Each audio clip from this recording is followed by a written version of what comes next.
Eastern time. Appreciate your patience this morning. My first guest and I were already having our conversation off the air. Durell Eskridge here with me, a Syracuse Orange and NFL alum. Been a long time coming to have Durell back on the show. Of course, I covered him when he was at Syracuse and paid attention to what he was doing out in the NFL. And I think I told him a few years ago, I said I was going to keep trying until I got through to him and keep trying until we could get him on the show. And then it flipped in reverse. And last year he reached out to me. He said, when am I going to be on the show? I said, man, I've been waiting. So whenever we could get that set up. So Durell is here with us this morning. And we're going to be speaking with you, of course, all around the world, as we always do. You can catch us anywhere, any country, wherever you are. You can get us youtube.com/wakeupcalldt, facebook.com/wakeupcalldt, and on our internet streaming radio, wakeupcalldt.podbean.com. Today's show, inside of MonPausPopcorn.com's What's Poppin'. We'll start off with our one-on-one conversation live with Durell Eskridge, Syracuse Orange and NFL DB alum, and then we'll get into our all-new Bearcat Breakroom and our exclusive multimedia marketing partnership with Binghamton University, which will feature Levell, the men's basketball head coach, coming off of the battle for Interstate 81 victory over Lemoyne. They've had two of these games, and Binghamton has won both, one at home and the one on the road this season. Levell and I will be talking about the 2024-25 season as we step forward, and the ingredients to success will round out our Tuesday broadcast, as it always does here on Wake Up Call, proudly presented by Avicolli's, and today's topic is boundaries. So, with that being said, I'm honored and privileged to have the picture-in-picture opportunity to speak with Mr. Miami here, Durell Eskridge. Durell, how are we doing today? I'm great, man. How you doing, man? I'm doing very well, and listen, I'm happy to have you here. I know this, like we talked about, this was a long time coming of us getting in touch and having this. People that know the show know that I love speaking with Syracuse alumni. Doesn't matter how many snaps you played, doesn't matter if you were in the NFL or not, or what you were doing. I love keeping this family together, so I'm so honored that you took the time to talk with me here today, and that we finally got to get something going. No problem, Dan. I know I owed you this for a long time, and I've been all over the place the last couple of years, just trying to settle in, especially just being in the NFL and try to balance life. But I'm glad that we was able to get this going finally. Yeah, and I want to start with the NFL for you. One of the alum from Syracuse that expanded out into your career, expanded out into the National Football League, had an opportunity to be out there. For those that don't know the journey that you had, where you played, what you did, to share that with everyone, because I think it's incredible that, and I'm not surprised, but I think that it's awesome that you had the opportunity to play in the NFL and have some years there. So I'd love for you to share that. Well, my journey began in high school, just being a young man trying to find himself, all over the place, not really no type of father figure guidance, and, just having one foot in the street and having one foot in football. And I think that's kind of life in Miami with a lot of athletes. Well, back then, not right now. So, I was balancing, trying to figure out how to survive, and also knowing that I'm good at football. And so with that, took me on a journey through 7 high schools, in which I got kicked out of I spelled out every high school in Miami, until my mother sent me up to my grandmother's house up in North Florida to go to school. And I was able to focus a little bit up there because I didn't know nobody, and focus on my grades. And I finally was eligible to play football, and play football my last 2 years of high school, with one of those years me having to receive a hardship my senior year in order for me to play, because I was a little bit older than I was supposed to. And me getting that last year got me the chance to receive a scholarship from Syracuse. Coach Schaefer came down and he recruited me, and he stayed on me all year. Then I started to pick up, offers, and I'm like, okay, do you want to go to jail with your friends? Do you want to be in the casket with your friends, or you want to take this opportunity that God has given you and go make something of yourself?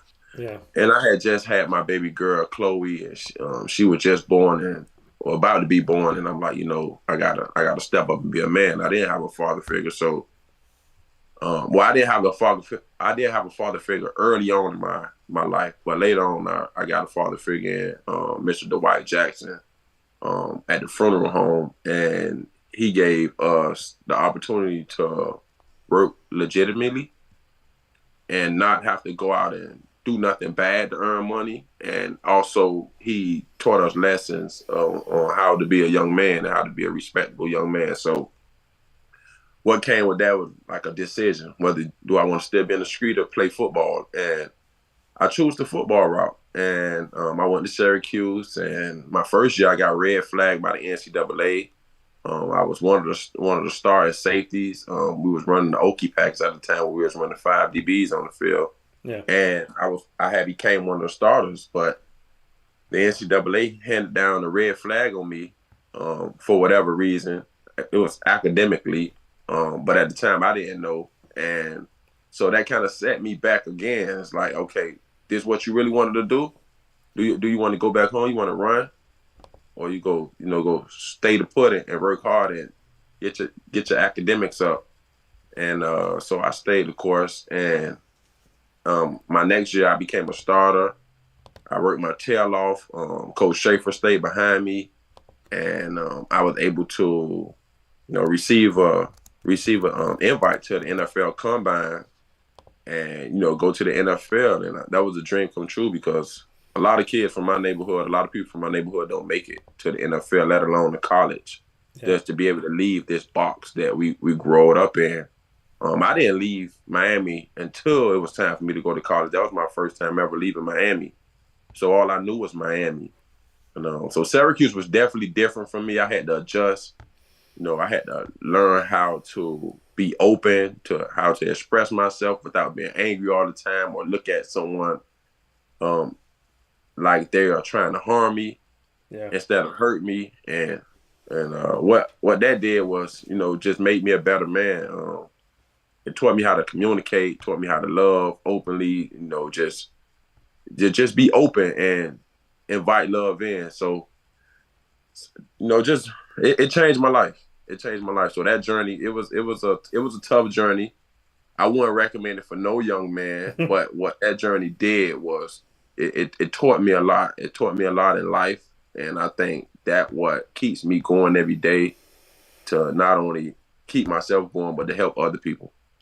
So, and like you said, I mean, when you talk about that journey and not having a father figure in your life, not having somebody that you could lean on and learn from, for you, and I appreciate you being so open about it. You said I had 1 foot in football, 1 foot in the streets.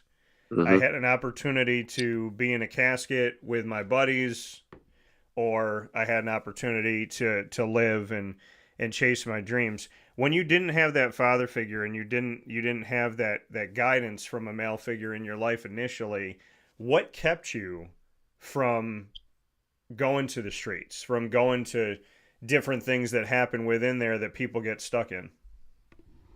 I mean, it's just like when you tell a kid don't touch the stove.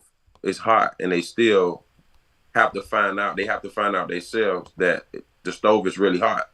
For me, it was like my mom, and she's a wonderful lady. She's always been a great mom. She still is today. But it's hard for a woman to raise a man by herself.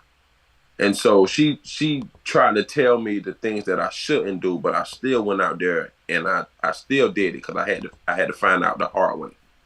And so what came with that is me seeing my friends laying next to each other on the street, and I'm just narrowly escaping being shot. What I seen was my friends' mug shots in the Florida Correctional Rehabilitation System, just catching or receiving all these years that we didn't even get to live yet. At the time we was 17, 18, and one of my friends, he got 50 years. He's still in there today. One of my other friends got a life sentence. And these are the guys that I was around, these were the guys that I was trying to be in the streets with. So I had to bump my head. I had to figure it out. And so when I didn't have that father figure, I had to figure it out. I had to touch the hot stove. And by the grace of God, I never really got burnt, if that make any sense. So once I seen, that everyone went out and did things and the consequences from it, before it was too late, I changed. And God allowed that to happen. I owe it all to God. Because it could have been me. Well, and like you said, I mean, it could have been you, and I mean, you're describing, and again, like I said, I appreciate this because I feel like people need to hear this, and I Yeah. feel like they need to hear it to know you, and I feel like they need to hear it to understand that, and Fran Brown, the head coach of Syracuse, he talks about it in Camden, New Jersey. He said, "Listen, everything that I went through there, all the guys that were there, all the things that I've seen, football is nothing." Right. And having a coach like Fran Brown who cares about the community, goes out into the community, wants to help Syracuse, wants to do things for Syracuse, doesn't want cameras and whatever, capturing him and the media out there, but like picking up trash and talking to people and, going playing a pickup football game and this and that. To see him in the community and at the same time to hear him talk about Camden, New Jersey and what he's been through, what does that mean to you as you've just described your life down in Miami? What does it mean to you to have a coach now at Syracuse that speaks about life similarly to what you said and talks about the streets and talks about the things you can get caught up in and talks about the life he could have had, but the life that he chose to have instead? That just speaks volumes on what type of man Coach Fran Brown is. That's a great man who do it for the love, not for the cameras, not for the views.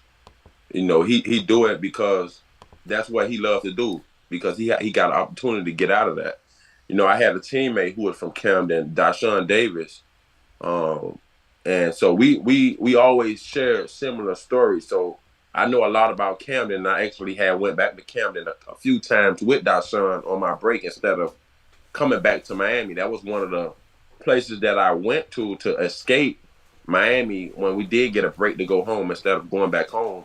I used to go with some of my friends, like with Wayne Morgan or Brandon Reddish, to Brooklyn, just to see the type of life that they was living. So for Coach Fran Brown to be that type of person who's, not looking for all the accolades, but just doing it out of the love, that just speaks volumes on the type of man he is, the type of coach he is. And I can relate to Coach Fran Brown, because I come from that same environment. And me coaching high school right now, I've been doing it for free for 7 years. We don't get paid in Miami to coach football. I mean, you get about 6, 7 paid coaches, but I was never a paid coach in the 7 years that I've been coaching high school football. And that's nothing but a $1,500 stipend at the end of the year.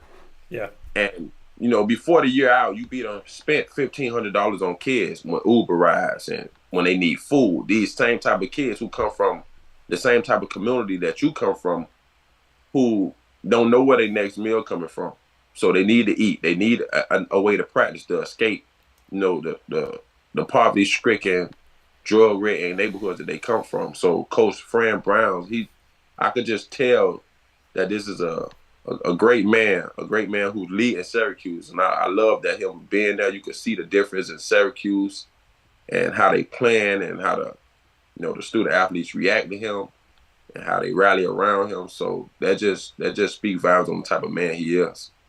Yeah. Speaking here with Durell Eskridge, Syracuse and NFL alum here on the broadcast on Wake Up Call with Dan Tortora. Durell, I don't know if you know this, but back when you weren't a starter, back when you were trying in those first couple seasons to get your footing at Syracuse and whatnot, when they allowed us at practice, I would come out and see you, come out and watch, and I have this camp notebook, and I would write pages on page. Some days 3 pages, some days 4, some days 7 pages.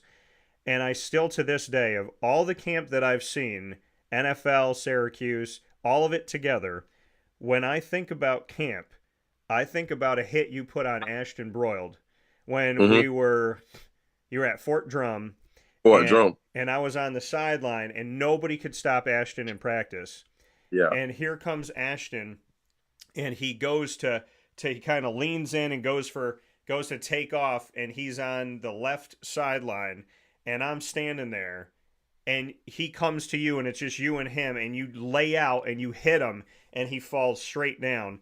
And I remember writing in here like, this guy Durell Eskridge, like, I was seeing all this stuff. I'm like, he's the only guy that stopped Ashton Broiled, and I put in my preseason prediction that you would be a starter.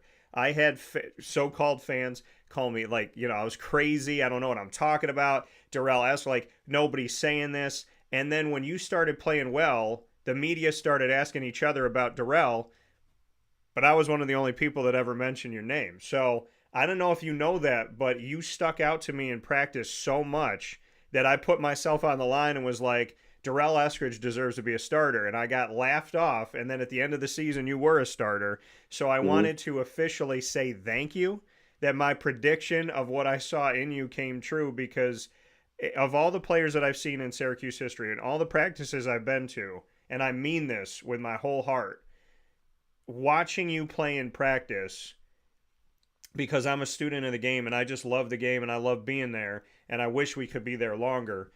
Being there in practice and taking that notebook and researching and looking at people, not hype, just watching you play, you stuck out to me so much back then, and I was willing to just put everything on the line, reputation, all that on the line, to say, like, this guy deserves to start on this team. And then you went on to be one of the best DBs that Syracuse has had in a long time. So I wanted to give you a shout out, and I wanted to let you know that if there was ever a day where you thought you were by yourself, man, you weren't. Well, thank you, Dan. Thank you so much for believing in me. I remember that hit vividly on Ashton. And shout out to Ashton, because Ashton was a great athlete. He was a big back who could run and catch the football. A highly sought out recruit that we got from Rochester. And I remember that at Fort Drum, he was just running over us. And as a defense, we couldn't stop him. And so thank you for believing in me, because I had to put that hit on Ashton. And we still talk about that in our Syracuse group chat today. So yeah, that was a time. You believed in me when nobody did, and I wasn't on the field yet. I was still trying to earn my stripes as an Orangeman. And I remember that hit, man. That was a tough one though. Ashton was pretty big. He was bigger back then. He was bigger than me. But we was about the same height, but he was a little bit heavier. And he used to run all over us in practice though. But I put that hit on him. So thank you, Dan, for believing. Hey, man, thank yourself, because I saw it, and I just remember standing on that sideline, and I'm like, man, nobody stops this guy. And he came over, and he thought he was going to make a move, and it was you and him, and you just hit him, and he dropped. And my face, I was like, damn. So I just remember going back to that going, I was like, who's this guy, number 3? All right, Durell Eskridge. I'm like, yeah, I was like, if he's the only guy that could stop him in practice, dude needs to be in the game. So, and then you went on to become a starter and did all that. But that's the thing that I love about people's journeys and about seeing these things, getting to know you and going to practice, is that you get to, like, if you really, really watch, you can see who's fighting, you can see who's developing themselves, you can see who's earning their stripes, like you said. And you were one of those stories that I felt privileged to tell before it happened, because to be one of those few people at practice watching you, I was never about the hype. I was never about, like, Dan, why aren't you? And people would say that you're the only one not talking about this wide receiver. Why? And he dropped most of the passes I saw. And it's like, so why are you talking about Durell Eskridge? I'm like, I'm talking about Durell Eskridge because if you were at practice, you'd be talking about him too. Yeah. And I love the work that you put in. I love that play. Ashton, I'm sorry we brought it up. but it's funny because I love you too, Ashton. But, it's just one of those things that it stuck out to me, and you stuck out to me. And it's one of the reasons why I was chasing down this interview saying, like, I got to talk to Durell, because you were one of the guys that I just saw something in really, really early on. And I wanted to be able to tell you like, shout out to you for all the work that you put in and everything that you did, because your story has been one of my favorites to tell. So, just know that you've definitely made a difference with people, and you've stuck out to people. And I know that there's rainy days where we might need to know that, and I want you to save Yeah. that for one of those. Thank you, Dan. I definitely will keep that in my heart. I appreciate that. So you talk about God, you talk about your faith, something that I talk about freely on this show, and I love this. Your name on Facebook is Durell Godson Eskridge. Bring me into Hmm. why you want to have God in everything you do, including in your name publicly.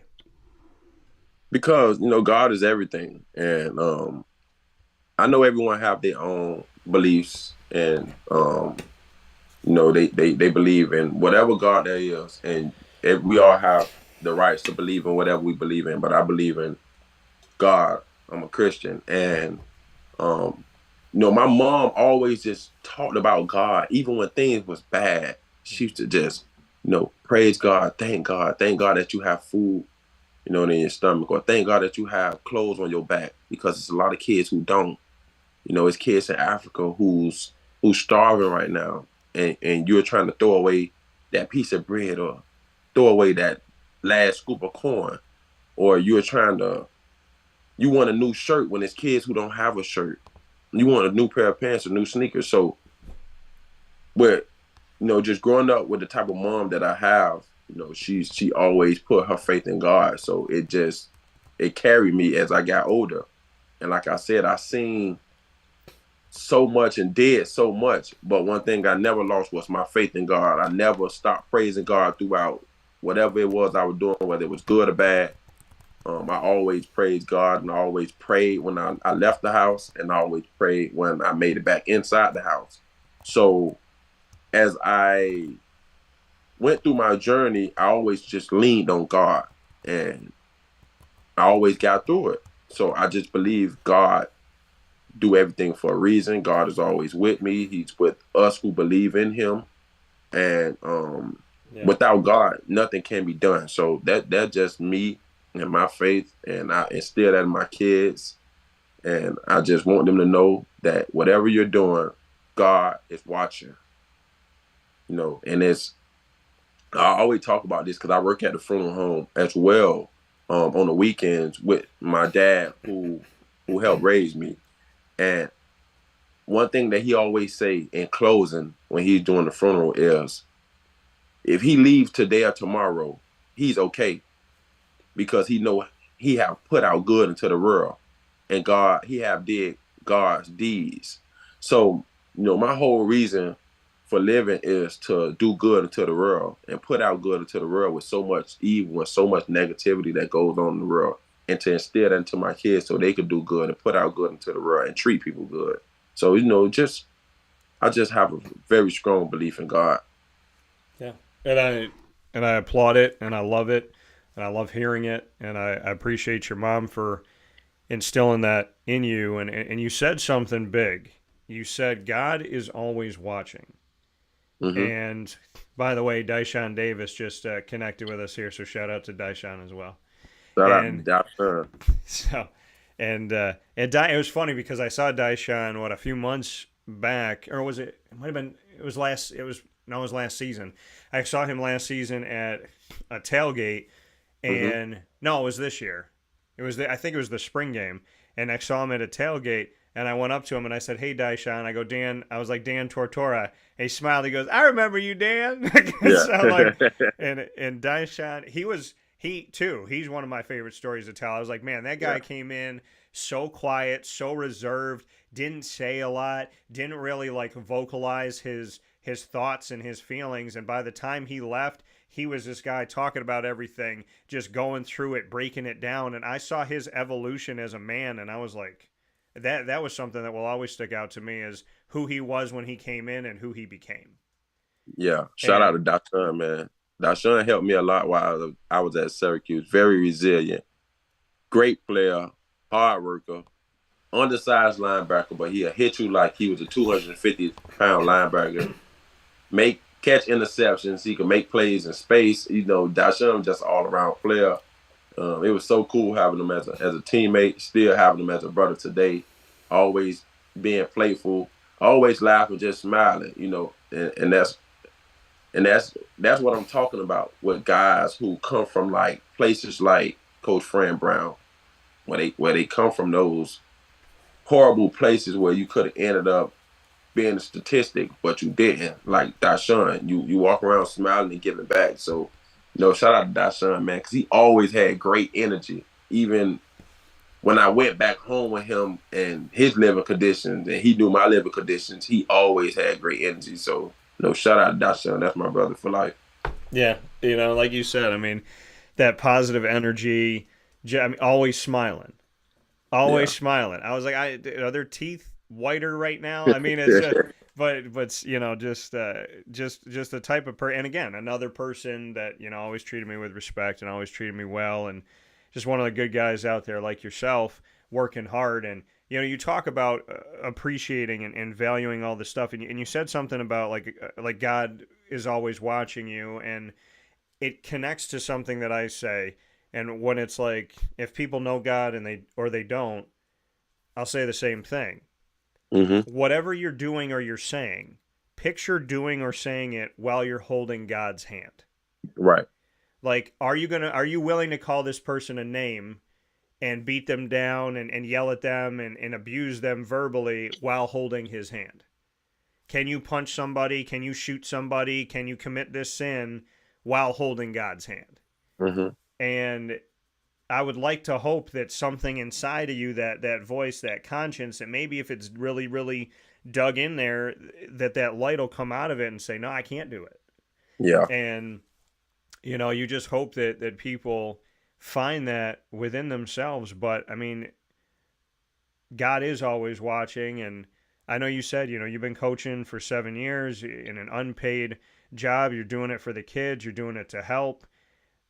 When you're teaching them about God, when you're teaching them about life, when you're teaching them about things that go well beyond football, what to you has been one of the most rewarding pieces of your job of getting these kids to the game, making sure that they have food? Because yes, you want them to play football and have fun playing it, and you want to see them go on and make something of themselves and be proud of themselves, but so much of who you are, Durell, is not X's and O's. Right. So when you are with these kids, what about your job gets you to come back every day and is the most rewarding part of it? I'm gonna say, for example, I have a kid who's committed to Syracuse, D'Angelo Thompson, from Miami Northwest, and he played at Miami Central, and he works with us every weekend at the funeral home. D'Angelo has a tough story for, a teenager, for someone at his age. So D'Angelo lost his parents, I believe, 3 or 6 months apart, about a year or two ago. And he's the oldest of all his siblings, so they rely on him. Yeah. So when I say I do it for free, I do it for kids like D'Angelo. And D'Angelo could easily quit. He could easily become a statistic. He could easily blame the world. But he have guys like myself and many other people, his uncle, his grandmother, he have, my godfather who owns the funeral home, who I talked about, became a father figure to me. He have him in his life, and we rally around kids like D'Angelo. We send them Bible scriptures. We tell them about God. We tell them that everything's going to be okay. We's here for him whenever he needs, food or whatever it is. If my cash app working, if it's some money in my account, I'm sending it. So it's kids like that is the example of why I do it for free. It's not about the money. It'll never be about the money for me. Yeah, I'm getting older and I want to coach to make money now because I have kids and, I have, things that need to be done. Yeah. But these 7 years that have never been about money. It's about, making these kids' life easier, making sure they have something to eat, making sure they have something to wear to school, making sure they're getting up and they have an Uber to school, so they could further their education and make something of themselves. So a kid like D'Angelo is an example of why I've been doing it for free for so long. And I got many other kids like that. Amari Wallace, committed to the University of Miami, so many other kids who, they reach out and they need help, or they ask for help. They probably don't need it, but they ask for it. Yeah. And I know for myself, I didn't want help. I didn't look for help. Growing up, I took the hard route of trying to figure it out on my own. If I had someone like myself or like my pops, Dwight Jackson, who was willing to help, I would have reached out. But you just never know coming from this type of place. So again, just when I do it for free, I do it for guys like D'Angelo Thompson. And shout out to D'Angelo, committed to Q's. He'll be up there soon. A defensive end, heck of a player, heck of a young man that we getting over there at the Q's. And I do it for kids like D'Angelo. Yeah, and when you talk about that story of D'Angelo, it makes me think of Shamarko Thomas. Yeah, Shamarko. Shamarko having his parents pass away, being the one that's taking care of all his siblings, and then having a family of his own. I can't even imagine. And there was a kid down in Florida who was getting recruited by Syracuse a few years ago, and we were talking about his life, and he said to me, I watched my father get executed my father got executed when I was 7 years old. Wow. He's like, somebody said that their car broke down, this and that. My dad was trying to help him. Guy put my dad on his knees, shot him in the head. And he said this to me like it was a typical day. Yeah. And I remember sitting there thinking to myself, like, this kid has seen more evil in the world than the majority of people will ever see in a lifetime, and he saw it at 7. 7 years. What'd you say? I say 7 years old. I was just repeating it. Yeah. And to me, it was like, it's insane. And these people, people live this every day. And football, and what people don't understand about football is like, oh, why do you play football? It's so dangerous, and there's CTE, and this can happen, and that can happen. Football has been a gateway to this life that is different. It's been a bridge out. And what people don't understand when they simply just think about the physicality of football is they don't get the fact that people like yourself, people all over the country and some all over the world, they played this sport to create a better life for their parents, for their grandparents, for their siblings, for themselves, for their children. Football, yes, it's dangerous, but at the same time, the life that they could have is even more dangerous. Right. So, I know football is, it's a barbaric sport. It's got a lot in it that can be scary about your health for the future and this and that. But I also know that being in the career that I'm in broadcasting for the last 21 plus years, so many people would not be who they are today without football. And so I think that football will always exist to me, and it will always flourish to me no matter what happens, because so many people utilize the sport of football to create a better life for themselves. And I think that needs to go into the spotlight more so than everything else about football and the money and the danger and this and that. I mean, football is also a way out. Right. That's exactly what it is. Football is just a way for us men, as women say, to let our hair down. Us men don't have, and I believe, this is something that's very serious. This is a very serious topic that goes on every day of our lives, that men feel like,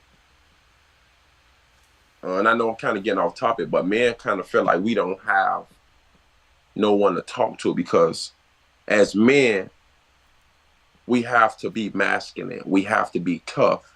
Yeah. We have to hide our feelings. We can't complain. So football is a way to, and we do have resources now that have gotten better for men to be able to sit and talk with someone and, you know, just be able to let go of, you know, everything that we supposed to be. But I think football is like our way out. Football is like how how women go get their hair done and their feet done and make themselves feel good. For us, football make us feel good.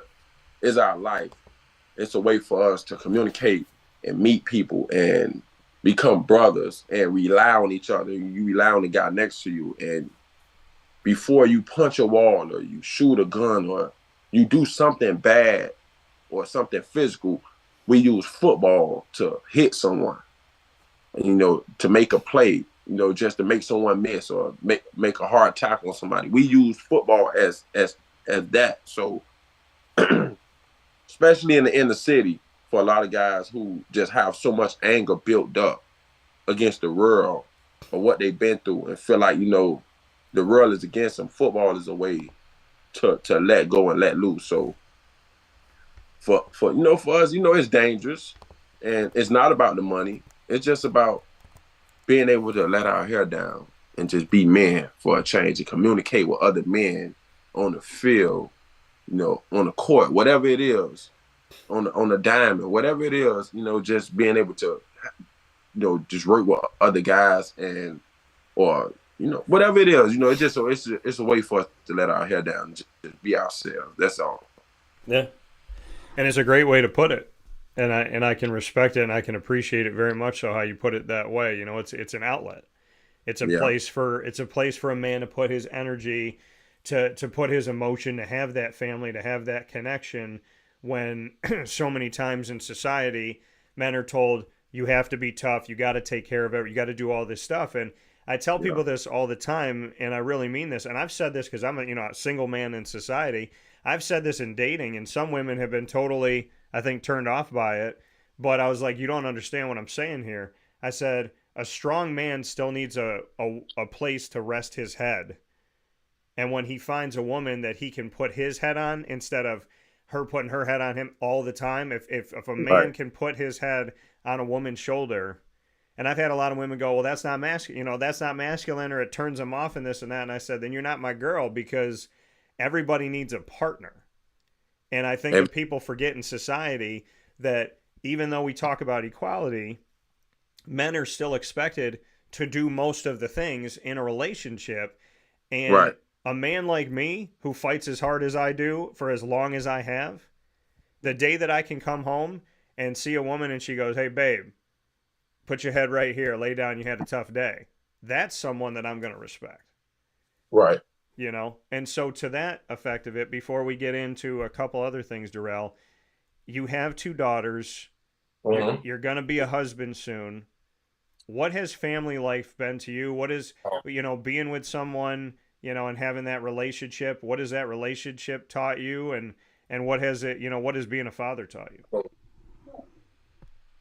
Being a father just taught me, I think being a father taught me, I always say this, being a father taught me how to be calm, how to be gentle, how to love, like how to love properly, especially, just having 2 daughters. It's so different having 2 daughters because it's a different type of love.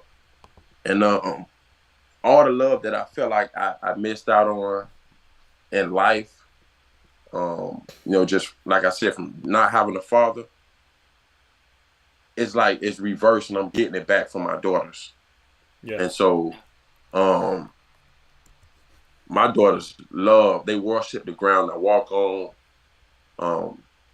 Both of them, but especially my 4-year-old, because my 12-year-old who's turning 13 soon, I was in college, I was in the NFL, so I was away a little bit.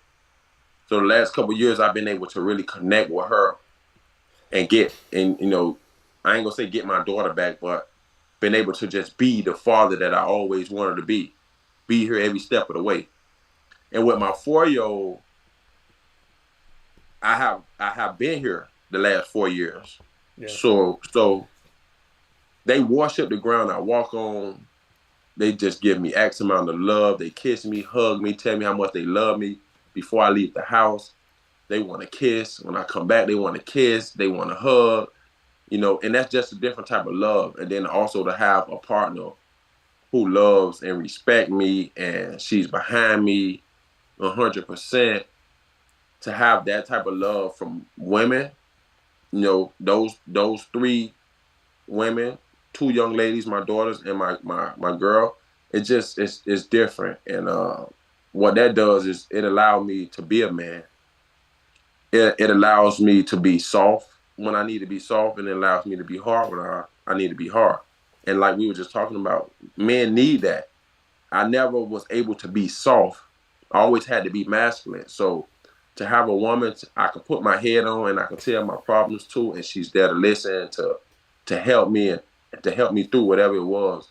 It's amazing. It makes life so much easier for me to go out in the world and give out love. So,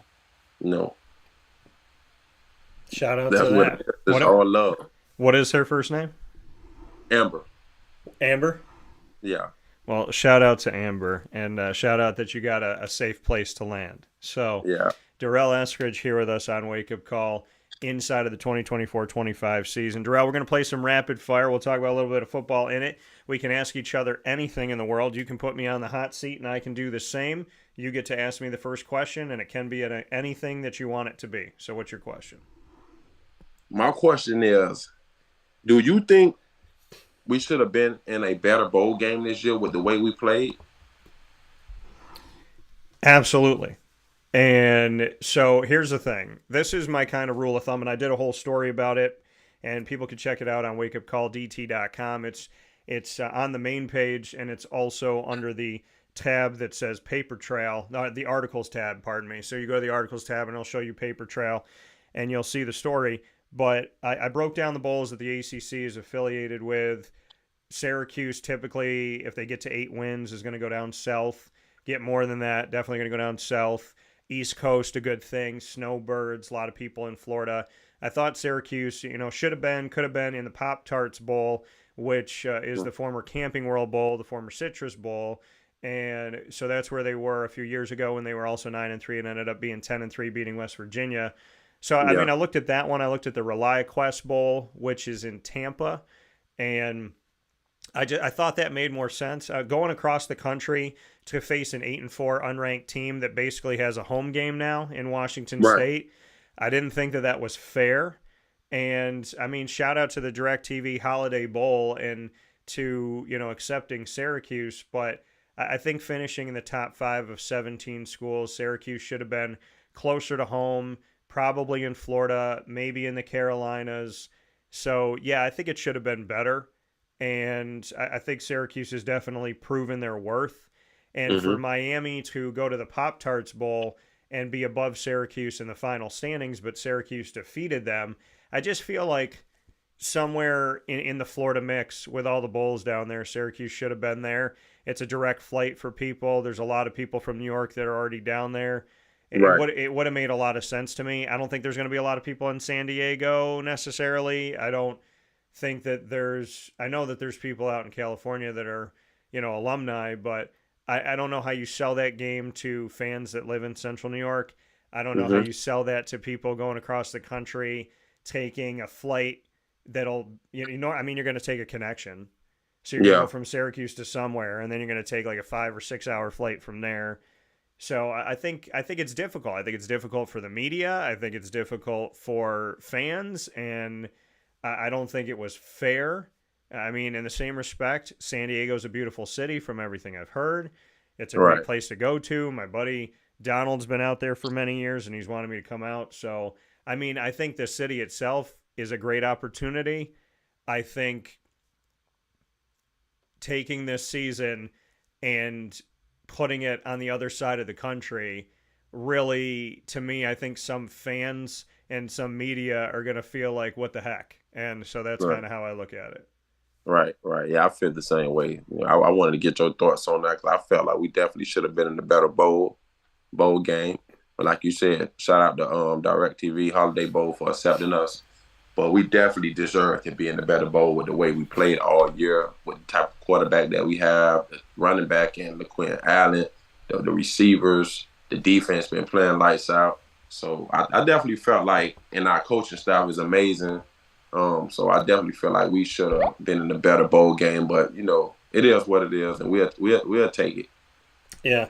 So, and I do agree with you. So my question back to you is, you played in the NFL, so you know what it's like to be in a situation of guys are playing in bowl games, not playing in bowl games because they're trying to figure out what they're going to do NFL wise. Do you agree or disagree with someone sitting out of a bowl game that's preparing for the NFL? I definitely disagree. I always disagree. I never understood why someone will skip a bowl game and skip practice just to get. You have a whole end of December through the whole January to get ready for the NFL.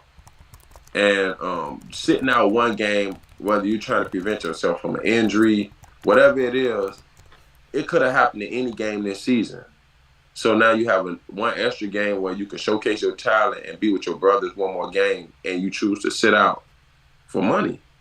And I don't think that's a business decision. I think it's a personal decision. I think it's a selfish decision. And I never agreed with it, and I would have never did that. I never would have set out a bowl game or all-star game or whatever it is to prepare for the NFL. Every piece of film counts. And it also tells the type of character that you have, that you would never leave your brother. And it's always been about brotherhood and being a good teammate. And when you choose to sit out and don't want to attend a bowl game because you're preparing for the NFL, I think it's a very selfish act. Couldn't agree more. Yeah. Very well put. What's your last question for me? My last question is, what's next? How long are you gonna do Wake Up Call DT? Like what area? What's your next goal? Because I see you doing bigger things. Wake Up Call DT is big. It's amazing. It's a great platform. But I know you can. It's so much more out there that you want to do. So what's next, or what you have in store? I just celebrated. Yeah, I just celebrated 21 years of broadcasting. My company is over 12 years old now. Okay. So, I mean, I was talking to my dad about this. I was like, my next move, my next thing.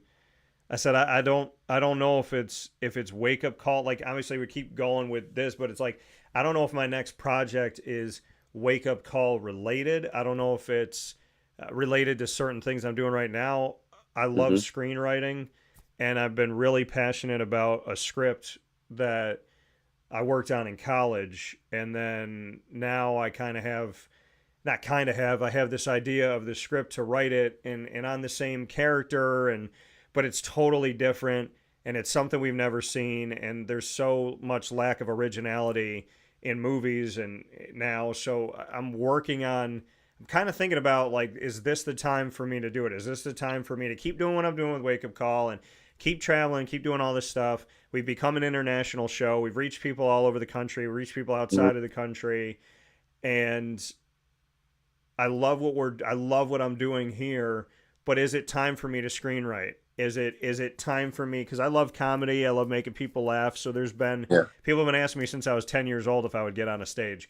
But the other side of it for me is, like, I love music. I love working in that world, singing, writing. I love comedy. I love screenwriting. All of it is being a storyteller. And so I think that now you may see me working on a script where it's very much behind the scenes and very much in the background, but writing this script and finishing it and presenting it to somebody, because I genuinely believe in my life that God will open every door that's meant for me.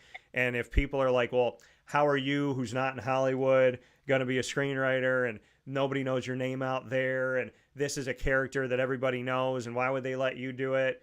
And I'm like, okay, well, I mean, I've spent 39 years on this planet, And mostly everything I've achieved in my life is things that people thought were impossible. Right. So shout out to the next impossible thing that I'm going to conquer with God. So Yeah. I think screenwriting might be the next, just because I something in my heart is like, it's time to write the story. Yeah. So that might be the next thing. I believe in you, Dan. Do it, man. Keep Wake Up Call DT going, but also venture out and do it. 2025, let that what you have on pen and paper, let that become your reality. Put the work in. I think you're really excel at it. And in doing so, when you're looking for, some characters, think of me, because I got you. I got into acting a little bit last year, and people been asking me because I crack jokes all the time, and that was like one of my things growing up. With everything that I was going through, my way out was to crack jokes, and be funny and make people laugh. So everybody know me down here for always being someone who playful, who always cracking jokes, just always smiling.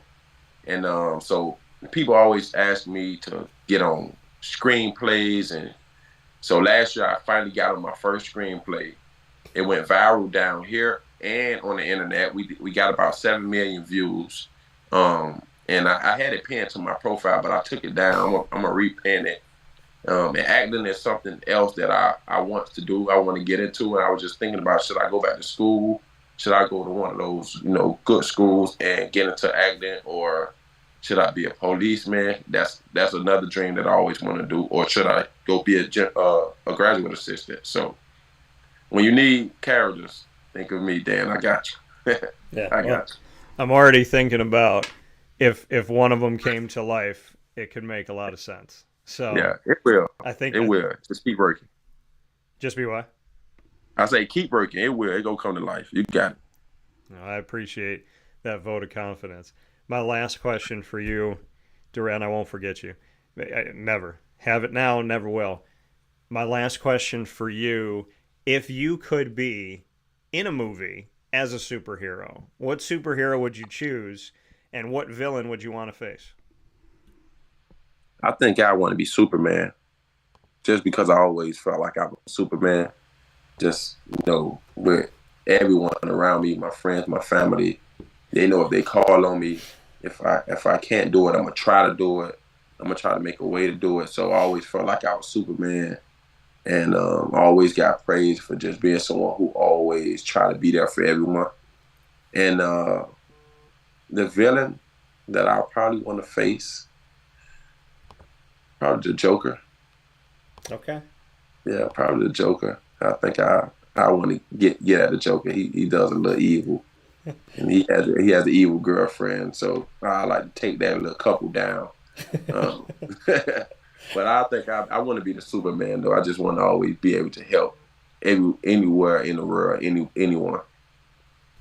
Well, not surprised in the answer one bit. Superman here, and the guy that laid out like Superman and took down somebody who nobody thought they could, Ashton Broyle, in that practice, man. He already showed that he could go up against a strong force and take it down. So Superman to me from a long time ago continues to be Superman. Durell Eskridge here at Syracuse Orange and NFL DB alum. And Durell, we talked about so many things and opened up so many doors, but the only thing that it's done for me is make me want to have you back on the show plenty more times. So hopefully you will come back on here and we can keep the conversation going. But I am very honored to have you on the show, and more than anything else, I'm happy that you have your father figure, your mom, that you have God in your life more than anything, and that you chose to make a decision to be good to yourself, to take care of yourself, to take care of your life.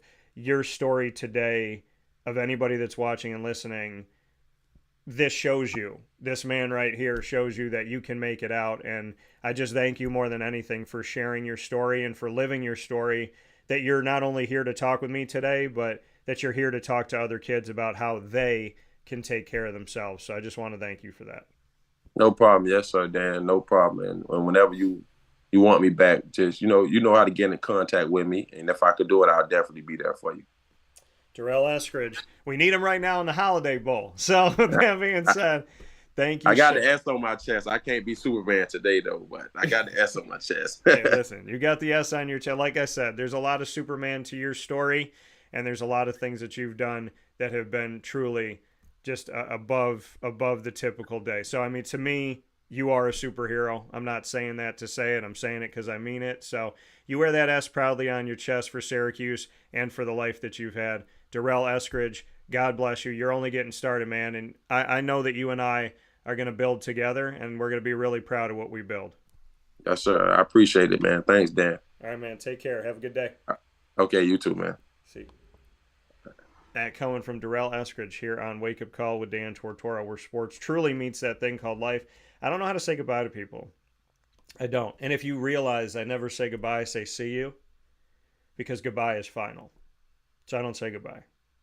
People that have been on the phone with me for a bunch of years, they know that because they hear it. They're like, you never say goodbye. I said, no, because I'm planning on seeing you again. So it's very weird for me to end, especially conversations like that where it's so moving, and I feel so grateful for the conversation and for the people. You know, my life has been filled with a lot of great people that humble me and remind me about what matters in life. And one of those people is coming up next right here in the broadcast. It's been 15 years since he's been on the show. I'm just kidding. But it feels like that. It's been a long time since I've had him here on the broadcast. It feels like last basketball season to this basketball season took a while to get here. We talked off the air about some things a few months ago, but this is one of my favorite people in the sports world, one of my favorite coaches out there, and a great representation of not just Binghamton, but the state of New York. And that is my guy, Levell Sanders, who's picture in picture with me. I hope you can be okay with that intro, Levell, because you are one of my favorites out there. And if it was up to me, you'd be on the show every week. So how we doing? I'm good, man. I appreciate it. Appreciate it. Always enjoy talking to you in the morning or whenever it is. So thanks for having me on. Absolutely. And I got to congratulate you. The battle for Interstate 81 that started last season between Lemoyne and Binghamton was won by Binghamton at Binghamton. Now you went to Lemoyne and won at Lemoyne. So 2-0 in this new rivalry in Division One. Just what you can say about the matchup and what it's meant for you, the fan base, and the team to have this battle for Interstate 81 against a team that's about an hour away. Yeah, I think it's good because of the proximity. Of course, I think it's something that can give both fan bases a little bit more juice throughout the season. You know, there's t-shirts being made. There's a lot of things on social media. The fans get into it, and so I think it's good. It's always also, when you can play, schools that's in your area. I think it's a good thing also. And so we've enjoyed it. We enjoy. I think the guys, get up for it. I was, myself and the coaching staff were talking to the team about, just what kind of atmosphere could be there in terms of students and saying things and all those kind of things. And so there was a little bit of pushing and shoving at the end of the half, which is good. And, nothing nothing too dramatic, but just some friendly competition. And so it was good. It was good. I enjoy it. I like that we have a little trophy, Okay. that's being awarded. It kind of remind me of the Seton Hall Rutgers kind of rivalry. But it's good, and hopefully we can continue to do this, for a long time. Yeah, and for you, I mean, seeing this Lemoyne team and Nate Champion and what he's worked to do over the years, what can you say about the program? I mean, this is a team that had to spend a lot of time on the road last year in scheduling and whatnot. You went up to see them at Ted Grant Court. They're doing a lot of things with their events and rec center.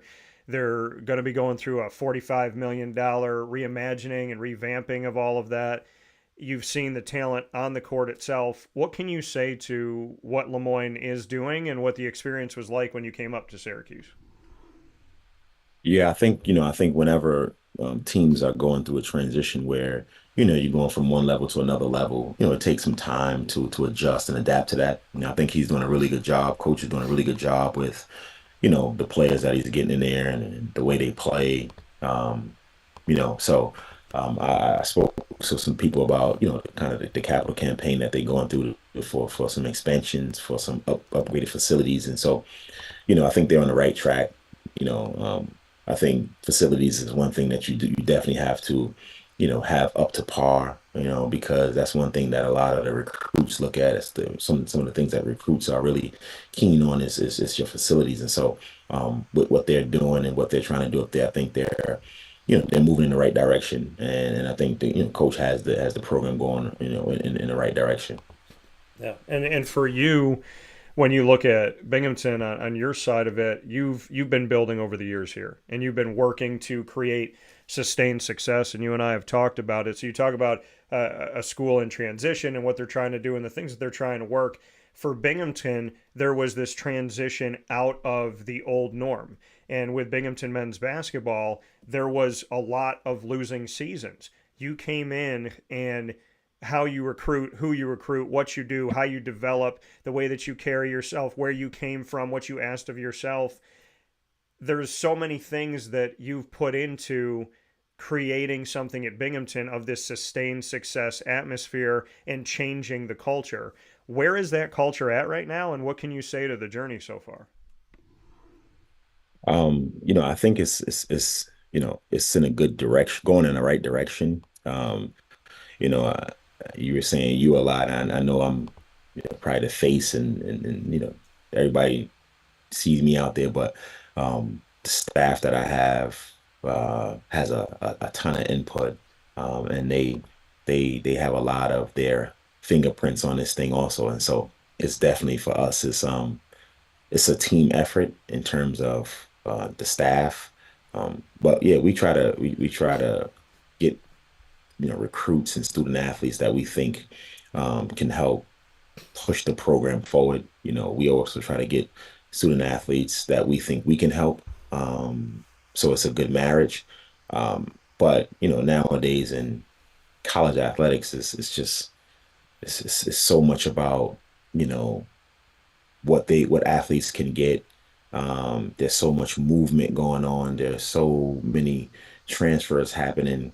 And so you have to be mindful of that, you're coaching with and something in the back of your mind if this kid is going to be here next year, if this kid is going to be here next year, or what the team is going to look like. And so it makes it a lot harder in this day and age to try to build a specific type of culture that you need, Yeah.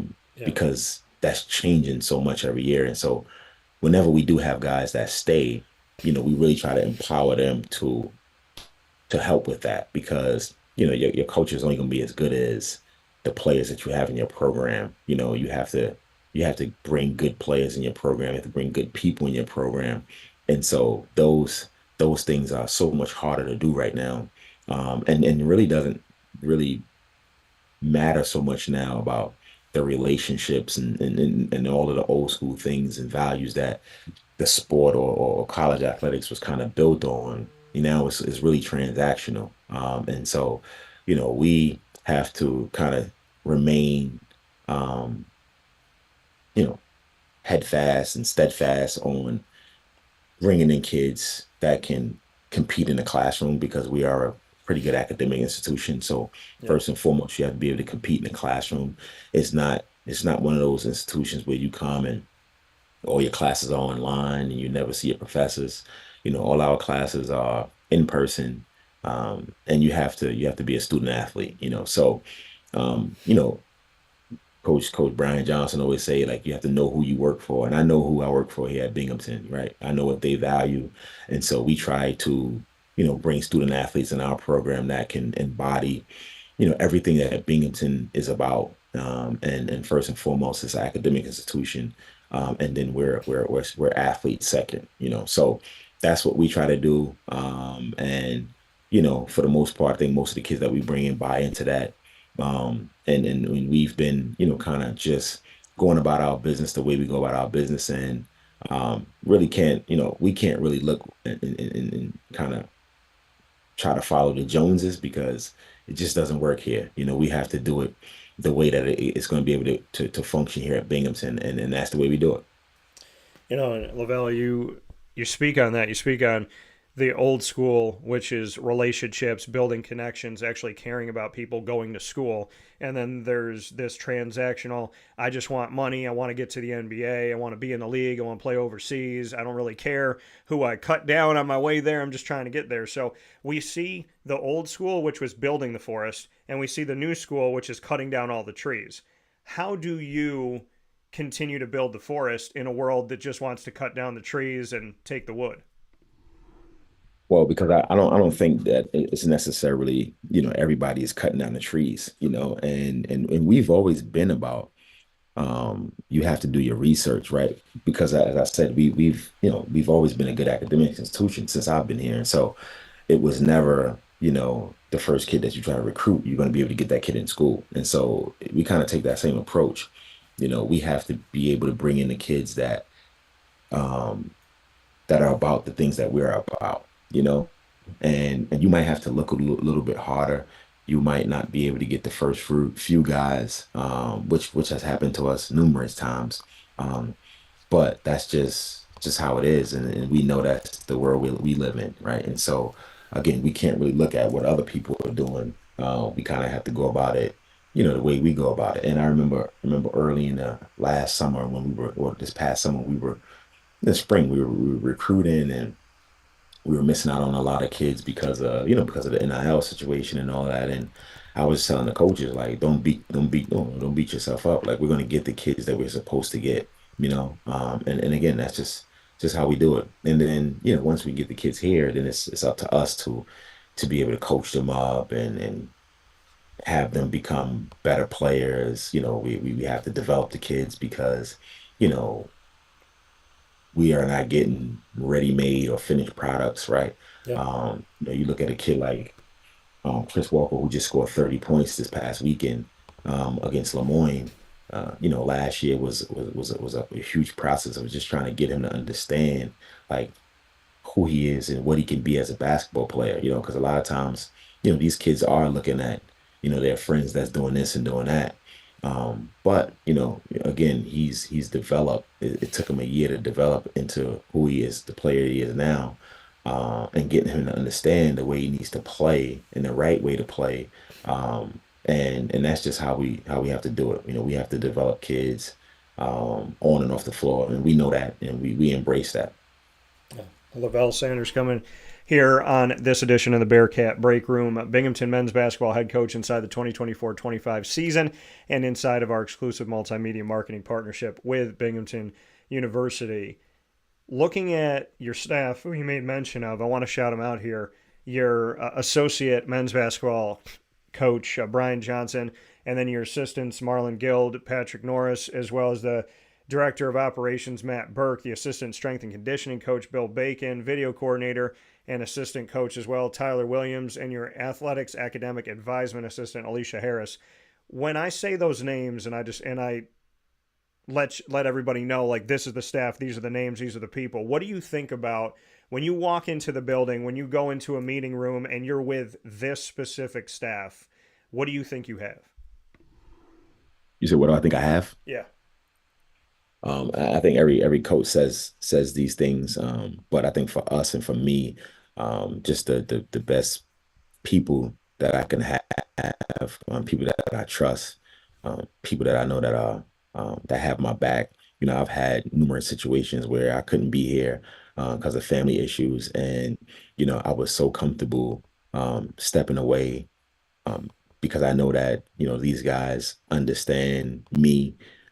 As I said, they have a big part of everything we do, and so there's no when I leave, it's not like we miss a beat because everything that we do, everybody has a say in that, and so yeah, they just I'm blessed that we haven't had any turnover pretty much without coaches, because I know in this business, man, it's just people come and go, and I'm really blessed to be able to have a group around me that again really love what they do.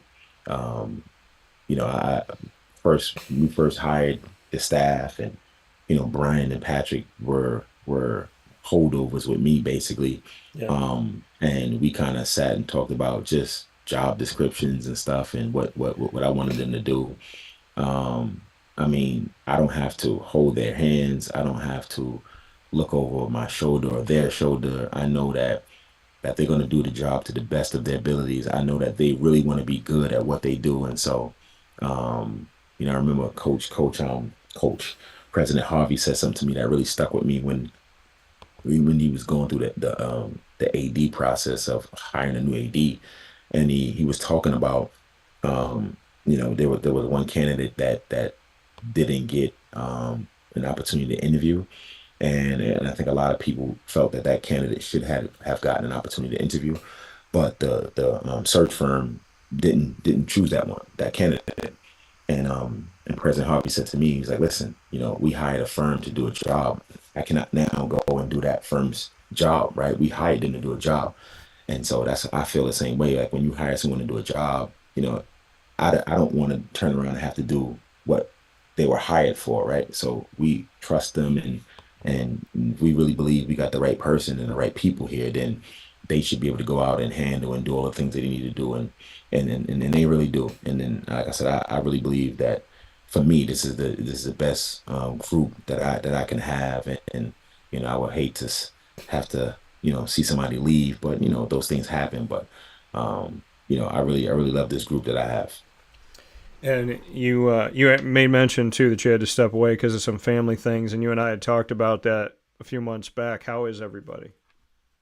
Good, good. Everybody's good. My wife and family just got back on Thursday from Europe, and so they'll be here for the rest of the year. And so I haven't been getting any sleep because they've been waking up at 3 or 4 in the morning, waking me up. But it's a pleasure to have them back and just be in the house. I have two girls, and so the FaceTimes and stuff are good, but it's nothing like being able to pick them up and play with them and those kind of things. So I'm really excited to have them back, and also my wife just being able to have her in the house and hear her complain and you know tell me to do this and tell me to do that and all those kind of things I miss. So I'm happy now. And what are they doing out in Europe? Well, my wife is from the Czech Republic, and so they stay. My daughter goes. I have a 10-year-old, so she goes like half the year of school in the Czech Republic, and then she comes back here and she finishes up here, and she goes to Vessel Hills Elementary. So yeah, so they do that. We've been doing that the past few years. So yeah, so then June finished, school will be over. They'll head back to the Czech Republic, which is super busy for me because we're recruiting, you're on the road. So it's good that they get a chance to be over there and not have to worry about me being away. Um, so yeah, so it works out. That's why you got to recruit in the Czech Republic. Give yourself an excuse to get over there. So, Levell Sanders here with us, Binghamton men's basketball head coach. You do not shy away from going up against strong talent and challenging your team early on in the season. Second game of the season, or pardon me, first game of the season, it was after the exhibition, on the road at Penn State in University Park, Pennsylvania, played up against the Nittany Lions, and then just a game in between against Oneonta, and then back on the road. You went down to Coral Gables, Florida to play up against the University of Miami. Bring me into these early hits, these early opportunities that you had to really go up against, going up the Big Ten, going up against the ACC, and challenging yourselves in these games, just what it means to you to not only schedule them, but to schedule them so early on in the first 4 games of the season. Yeah, I think a lot of it is just you know we have to we play those games just because it's they're guaranteed games, and it gives you an opportunity to help with some funding, because those schools usually pay you to come play.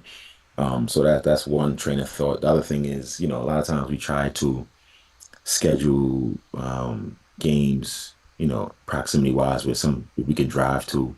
And if we can, if we're gonna fly, we try to kind of have it coincide with an alumni event, or if we have a kid that might be from us specific area, which we've done that in the past. We try to do that. And then, we like to play those games early just because, I think a lot of times, you know, early in the season, nobody is really to the point where they feel that they're a finished product. Yeah. And so I think for us, we're still a work in progress. We know those teams are still a work in progress, and so we feel, it's a good opportunity for us to play teams when kind of both teams are even, and in terms of like not being a finished product. And then, obviously, we think that, you play against those kind of teams, it gives you an opportunity to see, what you can and can't do, what you have to work on, and it really opened our eyes to a lot of things. And so I love playing those games. I love playing against those big time teams. But I think, as a player, I would say a lot of those guys look forward to playing those high major teams because those are the teams that, right, like that's the place that everybody wants to be. Everybody wants to play at in the ACC, in the Big Ten, in the Big 12. Everybody wants to, challenge themselves and play at that level. So I think it's I think it's good. I think we do a good job of, just kind of picking out the teams that we feel that we can compete against, and we go out and leave it all out on the court. And you talk about, playing up against these teams and different things that have gone on. To go back to a point that you had before in the changing of the collegiate climate with NIL and the transfer portal and all of that, and how Binghamton is a public Ivy League, top 10 public Ivy League school in the country, student first, and then athlete, which is not the case everywhere. When you are recruiting in the climate that you have today, and you're talking about people want to challenge themselves to be at the Big 10 and the Big 12 and the ACC level and whatnot, Big East, how do you find those gold nuggets when you and your staff are going through your process and you're going and you're checking film and you're looking at backgrounds on people and you're seeing how everything is, talking to people around them? How is this person in the classroom? How are they in the streets, in life? How do they treat people? When you're doing your backgrounds and your research, do you feel like you can still find those diamonds in the rough, still find those kids that are not, just trying to make the money, just trying to get here, get there? Do you feel like there is a world for Binghamton to put a roster together? And do you feel like you have some of those guys now that are those gold nuggets? Yeah, absolutely. I was saying it earlier, not, it's just not everybody is going to be able to get to, the Miamis or the Penn States, right? And then I think what we try to do is we try to find the kids that probably maybe have played at those levels and didn't play, like a Simon Torrance, the kids who want to still prove something. I think the one thing that we always try to get guys to understand is that like we can come if you come here, we can help put you in position to be successful, right? And I think a lot of it is a lot of guys want to go play professional basketball after college. Well, how do you do that, right? Like, how do you go about putting yourself in the best possible position to be a professional after, right? Professional athlete. Number one, you have to play. If you don't play and nobody sees your talent, then it's gonna be hard for you to do that. Yeah. And so I think for us, that's the one thing we try to get guys to understand. Well, you have to play. Number one. Number two, you have to not only play, but you have to be able to play well, right? You have to have a coach that understands and the staff that understands you and your strengths, what you're good at. Because a lot of times coaches, I've seen this, coaches have a system and they wanna play that system. Well, in this day and age, it's so hard because it's changing. You're changing your whole roster, right? Like my boy Shaheen Holloway over at Seton Hall. He has 10 new players this year, right? And so you might want to play a specific style, but can you get those players to fit your style? And if you can't, then are you versatile enough as a coach to be able to adjust to the players that you have, right? And so I think for me, I'm more along the latter, right? I like to look at who we get. Obviously, you have an idea of how you want to play, but you look at, okay, this is the roster we have. Okay, well, like let's figure out the best way for this roster and these guys to be successful. Last year you know, we didn't have a team that, could make 11 3-pointers in a game. Like, Saturday we were 11 for 22 from three. Um, but and so I wasn't encouraging our guys to shoot 3-pointers last year because that wasn't our strength as a team.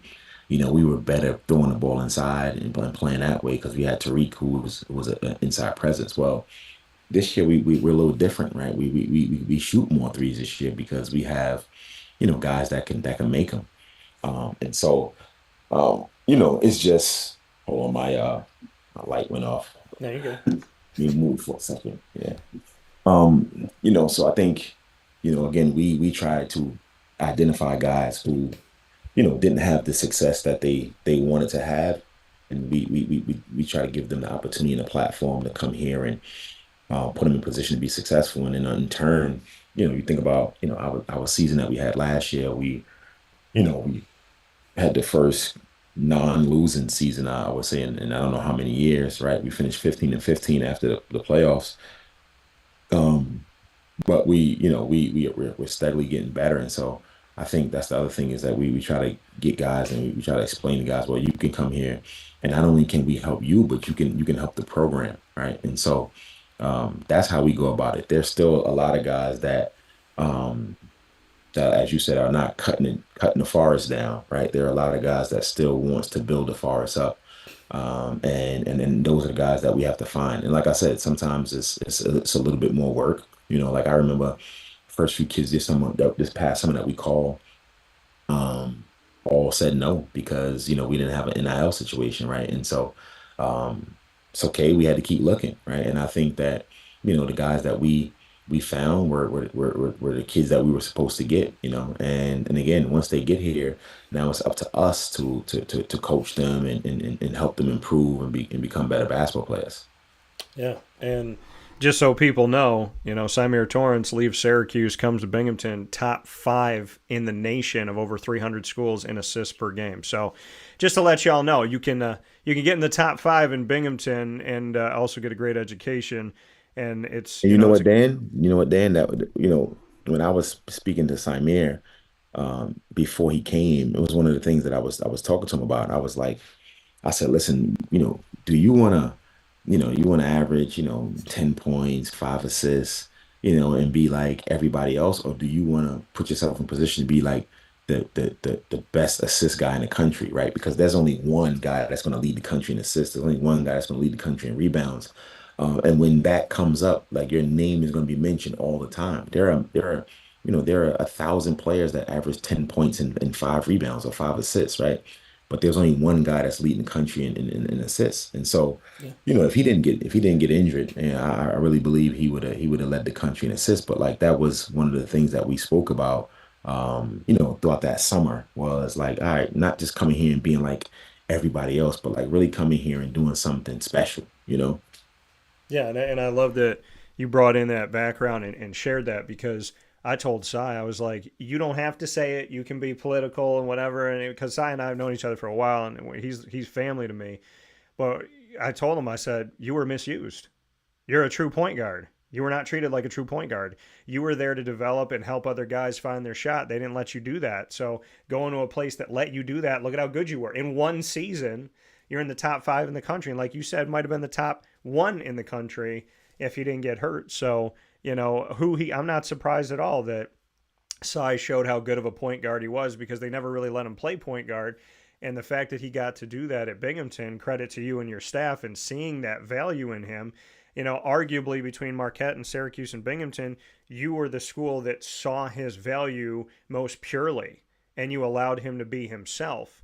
So to that point, before we get into rapid fire, just what you do as a staff to allow players to be themselves. Like you said, are you a coach that creates a system and says, this is the system I want to run, and then when you get guys that don't fit the system, you try to force the system, or do you build a system around the players? What can you say to you and your staff allowing people to be who they are innately, like Cy Torrance, where you finally let him be who he was? Well, I think I think if you just look at life in general, like I can be the best version of me. I can't go out and be somebody else, right? Like I can't be whoever ex-coach is, right? Simon Torrance can be the best version of Simon Torrance. If you try to get him to be another player, it's not going to work, right? So I think what we do is we figure out who these guys are throughout the recruiting process, who they are as basketball players, who they are as people, and then we just allow them to be who they are and not try to change who they are, right? Obviously, you have to fit within what the team wants to do, but I think, I always say in order for the team to be good, like individuals have to be good, right? But then you just have to be able to mesh those individuals together. One of the things that I'm big on is players playing for what's on the back of the jersey. Yeah. And you hear a lot of coaches talk about playing for what's on the front of the jersey. Well, I believe that, if I play for my last name, which is on the back of the jersey, and I represent my last name in the best light that it can be, that what's on the front of the jersey is going to take care of itself, right? That shouldn't be more important than what's on the back of the jersey. And that doesn't mean that I'm going to go out and be selfish. That just means that I'm going to go out and represent myself in a way where if I'm representing myself in the best possible light, then Binghamton or Syracuse or Marquette or Seton Hall, all of that stuff is going to take it. So it doesn't really matter what's on the front of the jersey. And so again, it's just trying to get guys to be the best version of themselves, because we can all be us all the time, right? It's hard for you to be me. It's hard for me to be you, right? But I can be who I am all the time. Yeah. Said plainly, simply, and perfectly. Levell Sanders here, Binghamton Bearcats men's basketball head coach in this edition of the Bearcat Breakroom and our exclusive multimedia marketing partnership here on Wake Up Call with Dan Tortora. I want to get into the Lafayette Classic really quick here. You played it in Easton, Pennsylvania on the road. 3 games, lost to Niagara in the first game by 3 points, 65-62, and then won back-to-back overtime games. One against LIU, 75-70, and then 82-81 over Lafayette before defeating Lemoyne. So you're on a 3-game winning streak. All of those games have been on the road. So from the Lafayette Classic and all those close games you played, that's one point I kind of want to speak with you about here, is coming within 3 of Niagara and then winning 2 overtime games, which is very difficult to do. And then to have a 3-game winning streak as you head back home for a couple. Yeah, I thought that tournament came at the right time of the year. I think we needed to spend some time as a team together on the road. I thought that tournament, and I didn't know how it would go in terms of wins and losses, but I just thought that tournament would bring us together. It was Thanksgiving time. It was, we ate here as a team on Thanksgiving. We traveled on Thanksgiving. We got into Easton, we stayed in Allentown, so we got in, stayed in the hotel. Was around each other all the time, and I think we needed to get closer. One of the things that we were talking about a lot throughout the first part of the season was like just being more selfless with each other, sharing the basketball, playing together more. And again, I just really thought that tournament really helped us out. Now, obviously, we tweaked the lineups a little bit. We kind of changed some starters around, but I really believe that tournament helped us become close as a team. And then again, when you can play those kind of close games, obviously everybody wish you would you win every game by 20 points. That doesn't happen. But I think those games give you a lot of you can take a lot of things from those games, and I think when you win those games, I think you become close as a team, right? And a good friend of mine works for Miami Heat sent me the Friday before we played. No, it was Saturday morning before we played LIU. Yeah. He sent me I woke up, I had a voice message from him, and it was an interview that Eric Spoelstra did, and he was talking about at that point in the season they had played like 11 games in a row where it came down to like the last second shot, and he was just talking about how many lessons you can learn from those games. But also you want to win some of those games, because when you win those games, you take a lot more from them. And that was right after we had lost to Niagara. We tied it up 62-62, and then they came down 5 seconds left and hit like a 2 or 3 steps over half court, hit a 3-point shot. to win the game. And I love the way we responded. That's another thing we talk about a lot is just like things happen, right? Throughout the year, throughout the season, throughout the game, throughout the day, throughout the practice, but how do you respond to it? And I thought we had a really good response because we didn't hang our heads. We were able to pull out two close victories. And I think, like I said, I think that tournament helped us out, gave us a lot of confidence. We really saw the team grow and become a closer knit group after that tournament. So I'm happy we were able to play in that. Yeah, and like you said, I mean, coming at a perfect time for you as you get set for what's coming up here in the America East. It's time to play some rapid fire here with the head coach of the Binghamton Bearcats men's basketball team. We've done it before, Levell, and I will defer to you as I always do. What's your question for me? My question, Yes. what's the best thing that you have discovered with this partnership you have with Binghamton University? The people. The people. It's the stories. There's some that I got to know for a while, like yourself. And there's coaches that I've gotten to know over these last few months, student athletes. I love the stories. I love the background. I love the fun. I mean, Wake Up Call is different. And so, I mean, I've learned a lot about bagels in New York City on Long Island from some people and, just learning about families and what makes people tick and why they're in that sport. And, speaking with Emily and her run to the Olympics and everything she did. I mean, to me, and this, I wanted to work with Binghamton for years.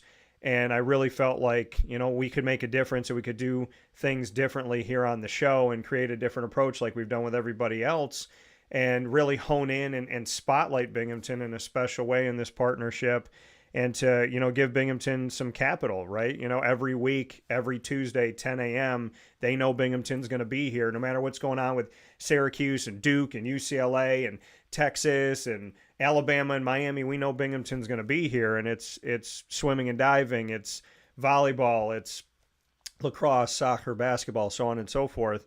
So, I mean, my favorite part of the partnership is the fact that, I asked Gene to open the door and he said okay. And I think my favorite part of this partnership has to do with the beginning. Him and I had a conversation about working together, and we spent an hour talking about everything but the physical, like, partnership. We were just talking about life. We were talking about God.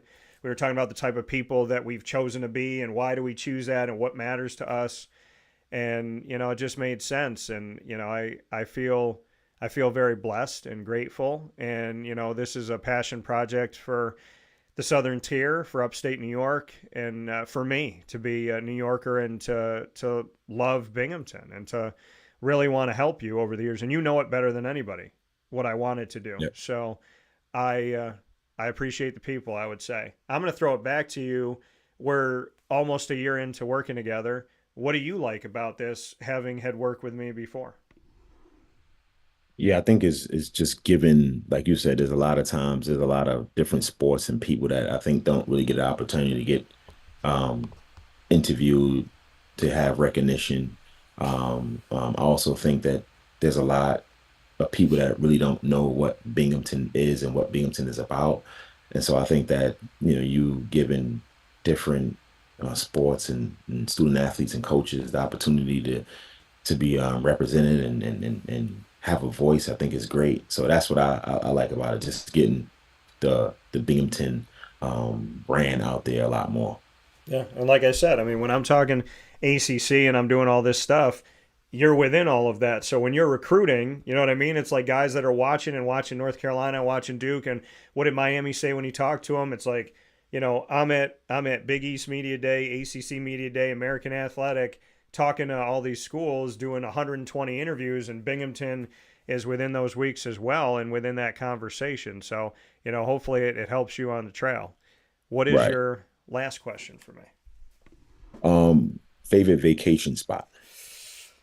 Oh boy. Well, this could change in April because I'm finally going to Italy. But I'm gonna say, I mean, it's the place I just went with my dad. It's where I go to get away. It's my second home, and it's Florida. I mean, I love Florida. We've built a hub there for my company. We do a lot of work in Florida. So, not just with Wake Up Call, with our Disney show, Do Diz with Dan, with Super Powered Pop. There's so many things that I get to do down in Florida. I feel very spoiled. But yeah, so I mean, I would definitely say the state of Florida. I flew back yesterday and I miss it already. So definitely appreciate that. But speaking of travel, Wednesday, December 18th, next Wednesday, at the time we're talking right now, you and the women's team have a doubleheader, and I should be seeing you that day. So Oh, nice. I'm looking forward to that. So now I'm back. Now I'm back home. So for people wondering, like, where was he at the last few days? My dad and I always take a December trip, and I think it's important to spend time with your family. So definitely took some time away with Dad. My last question for you, Levell. All right. I'm going to have some fun. I don't think I asked you this one, so let's have some fun with this. If you and I were doing a buddy film together, like you and I are doing a comedy film together, and we have to choose the city that we live in, we have to choose our profession, and because I'm single, you get to give me an actress as my love interest. So I want you to tell me, who am I dating in this movie, what is our job, and what city are we in? All right. So we're gonna be in Prague. Okay. All right. Because that's like my second home. So we're gonna be in Prague. Job. Let's be tourist guides, because I think that's a great way to meet a lot of different people, see a lot of different aspects of the city that you never get a chance to see. And your love interest, I would say, I'm gonna go Czech. So I'm gonna go Carolina Kurtkova. She's a Okay. Czech supermodel, and I know Carolina because when I played in Ditchin, she's from Ditchin, and she used to come back all the time. So Prague, we're tourist guides, and Carolina Kurtkova is your love interest. Well, I'm going to say I like the idea. I agree. And make that last one happen. So, with that being said, Levell Sanders here. Wake Up Call with Dan Tortora, the Bearcat Breakroom. You can find your Bearcats, of course, down in Binghamton, New York. You can also see them on the road. They will be home for the next couple. This Sunday, my grandmother's birthday, December 15th at 2 p.m. Eastern Time. Lancaster Bible comes to town. And then on December 18th, they are in a doubleheader with the women's team, and I hope you will join me down there. The men play at 5 against Mercyhurst. The women play at approximately 7:30 against Syracuse University. Levell, as always, it is my honor and my pleasure to have you here on the show, and thank you for always going to bat for me in front of and behind the camera. I appreciate it. I appreciate it, man. Thanks a lot. Enjoy the rest of your day, and I'll see you on the 18th. Sounds good. See you then. That coming from Levell Sanders here on Wake Up Call with Dan Tortora, where sports truly meets that thing called life. We're going to take a step aside because we haven't done one all show, so we got to take a break. So that's what it is on the show. You get the meat, right? People go and order wings and they go, "Where's the meat at?" Well, you don't say that here on Wake Up Call. You know that there's a lot of meat on the bone here. We give you plenty of show, and we'll take a step aside to honor the wonderful companies that help to make this possible. Here's a message from Renee from Bryan's Landing, located on 6523 East Seneca Turnpike in Jamesville, New York. Open Tuesdays and Wednesdays for dinner, Thursday through Saturday for lunch and dinner, and Sundays for brunch. It's a lot like the way that my mom and dad ran their restaurant. We have put in place a lot of people that are family to us, very similar to how my dad hired people that were family to him. And then the tradition I'm carrying on is a lot of the items that are on our menu are my dad's. And he taught our chefs how to recreate his dishes. So I think that Tommy McNerney, who our executive chef is, to him it is an art. And I think that when he does create a dish, it's not just about making the food taste delicious, which is definitely our priority, but it's an art to him, and it's almost like his canvas on a plate where he just wants the colors to look great, and people love it because he takes pride in that. And Bryan and I appreciate that. We want it to obviously look good and taste good. I will tell you, when we opened up, it was 6 weeks before COVID. And what was amazing was the community, our friends and family stepped up, and everybody did takeout. Everybody supported us. Our hearts were just so filled So to Brian and I, obviously our friends come all the time, and we just have repeat customers in Jamesville, and I think people going to our previous restaurant in Green Lakes are making the trip to come to Brian's Landing to support us. And I mean, I think we have great food and a great atmosphere. So it's very, very important to us. Head to Brian's Landing, located on 6523 East Seneca Turnpike in Jamesville, New York, where memories have become recipes that are now meals to share with you. Tuesdays and Wednesdays for dinner, Thursday through Saturday for lunch and dinner, and on Sundays for brunch. And be sure to come out for live music Friday, Saturday, and Sunday.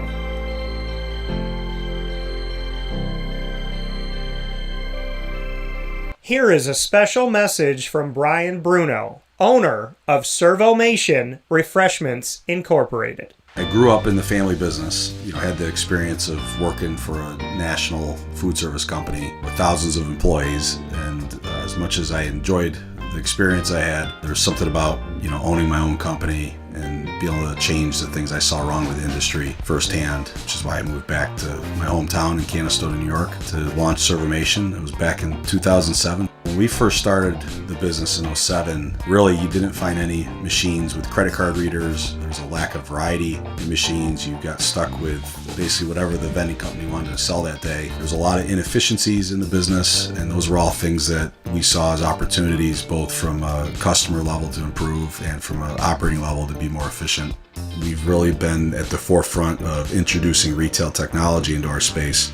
We were doing self-checkout back in 2009 before it really became a national phenomenon. The whole point of it isn't to just improve the customer experience. It's to make it feel more like a retail environment where people don't have to be afraid of what they're buying behind glass. They don't have to be afraid of not being able to see the ingredients of the packages. It was an easy transaction from that standpoint. If we were to reinvent something, we wanted to make sure what we were making looked and felt more like a deli and not like something that you would traditionally see in a vending machine. I was tired of hearing for years the customers say the wheel of death because the vending machine would circle around with the same tuna salad in it. What we wanted to do was it really change the perception of that food. So allowing customers to touch it, allowing customers to feel the weight of it, allow customers to see the freshness of it, and also the variety of it really helps them change the perception and ultimately the value of what we bring to them. The point of differentiation you have to make is either in value or the quality. And I think on both of those fronts, Servomation has really, in large part, changed that value system for employees. So they no longer have to worry about bringing their food from home or having to leave their desk during the day and rush out to get back in time for their break to end. We're bringing something that they can count on in their break room every day, and they know it's going to be there, they know it's going to be fresh, and they don't have to worry about it being sold out or something that they don't enjoy. We've also heavily invested in flavored water machines, so you can get a glass of water with a fresh piece of fruit in it, along with bean to cup coffee machines. So there's not a day that goes by we're not surprised when we get customers that call us and say, we didn't know you could do all this. We're really lucky to have a strong group of dedicated employees. Most of our employees have been with us since inception. They're family to us, and people like doing business with people they like and trust. And I think the same thing goes for employees. In a day and an age where there's a lot of corporations that just look at an employee as a number and don't get to know them, that's just not the way I was raised or how I like to do business. So we're a little old-fashioned. We like getting close to our employees. We like knowing how we can help them. We like knowing how we can improve their lives, adjust their schedules, whatever it may be to help improve their quality of life. And we think in the end that makes for a happier employee. We're fortunate enough to have really grown over the last several years, and from Pennsylvania to Massachusetts to Connecticut, we really do have a strong connection, even though we're not in the rooms every day with these employees. There's not one single employee that we feel like we don't know, and certainly we know they can call us at any time, and they're definitely treated as family to us. I wake up every single day really excited to surprise our customers in a good way. The one thing I can tell you is I think that every one of our employees and every one of our customers will continue to be at the forefront of every decision we make. Find out how Servomation can help you and your business by going to servomation.com.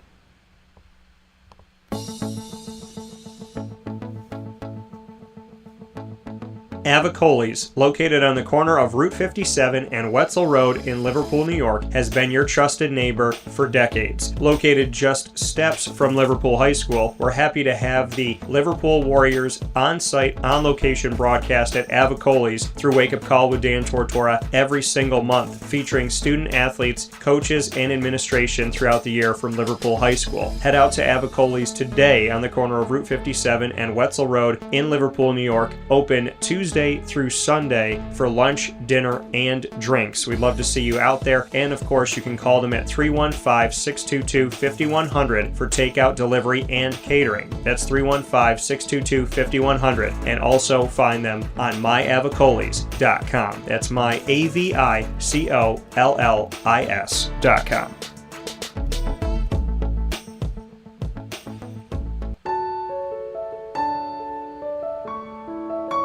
Having peace of mind when you're out of town that your furry-loving friend is safe and sound means taking them to Canine Campground, because we all know that when it comes to the love of our pets, it goes well beyond the call of duty to make sure they're safe and sound. Right, Lily?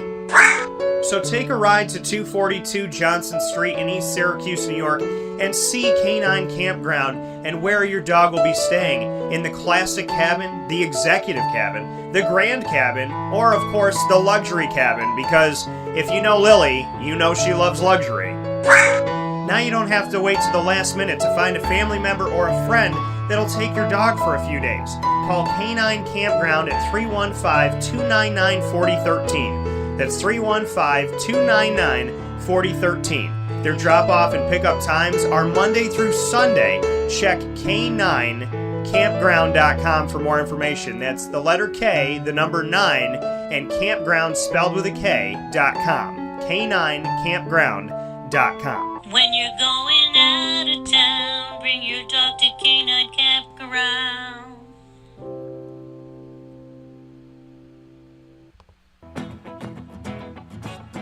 Hi, this is Amy from Mother's Cupboard, home of the whole frittata. We are open daily 6 a.m. to 1:30 p.m. For takeout orders, call 315-432-0942 and tune in to Wake Up Call with Dan Tortora for our monthly food challenge and try our Wake Up Call signature menu item available 7 days a week. Here at Mother's Cupboard, we are Central New York, and it's our honor to serve you. Ma and Pa's Kettle Corn and Popcorn Factory remind us that every day is worth celebrating at 201 7th North Street in Liverpool, New York. Open Monday through Saturday in-store and always online at maandpaspopcorn.com. Serving our Central New York community and beyond, order anywhere, anytime at maandpaspopcorn.com. Stop in to get a tin at Ma and Pa's on 201 7th North Street in Liverpool, New York to get your half-price refills for the rest of your life. Come to Ma and Pa's for your holiday gift giving for family, friends, employees, and clients. And remember, for fundraising and events, to call 315-450-6272. That's 315-450-6272. Ma and Pa's Kettle Corn and Popcorn Factory. How corny are you? This is Jimmer Sikowski, owner-operator of Chick-fil-A Cicero, 7916 Brewerton Road in Cicero, right in front of the Home Depot. I had a deep feeling that God wanted me to do something bigger with my life and to help people, help others. I kept putting Chick-fil-A in my life, and I realized as I was going through the franchise selection process that positively impacting the lives of others was really core to what we do here at Chick-fil-A. First of all, it starts with the food. The food is brought in fresh daily. We bring in local produce. We prepare to order in the kitchen. We hand bread our chicken. We hand spin our milkshakes. It's great food. It doesn't taste like fast food. I think the second thing is the way people feel when they come in a Chick-fil-A restaurant. It's different. We try to treat people with intentional kindness here, which is very different and deeper than good customer service. And so I think it feels remarkable for most people to come in a Chick-fil-A restaurant. And then lastly, the impact that we try to have in the community is very different. It's a big part of the expectation of every operator of a Chick-fil-A restaurant is that they're actively engaged in their community, they're a leader in the community, and they're making a difference. When they realize that what we're striving to do is to shine a little light in their life, that's a very, very different experience than you will have in any other quick service restaurant. And it's that remarkable experience that I think people will emotionally connect with.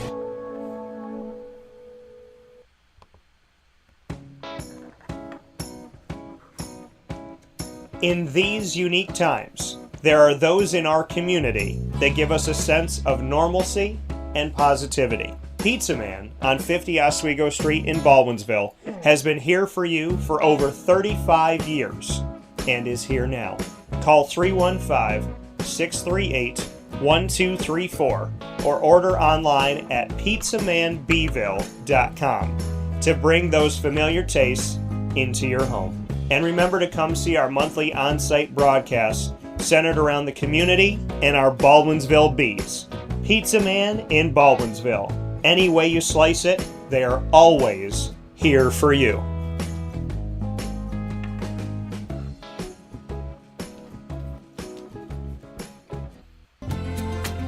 Looking for your next ride? Look no further than Great Lakes Honda City, located on 7140 Henry Clay Boulevard in Liverpool, New York. Serving our community for decades, their new and pre-owned vast array of vehicles are available to you Monday through Saturday on site. To search from home, shop at GreatLakesHondaCity.com. Call 315-365-5576 to set up an appointment. That's 315-365-5576 for Great Lakes Honda City, 7140 Henry Clay Boulevard in Liverpool, New York. Great cars, great people, Great Lakes.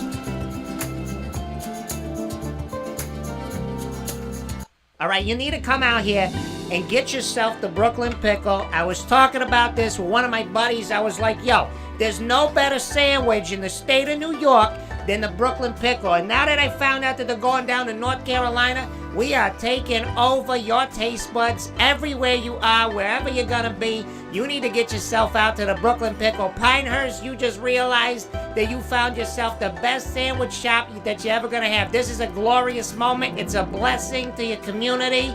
You're welcome. Brooklyn in the house, baby. Go over to the Brooklyn Pickle. You already know what it is. You heard the man. Head to Brooklyn Pickle Pinehurst on 1788 Old Morgantown Road in Southern Pines, North Carolina.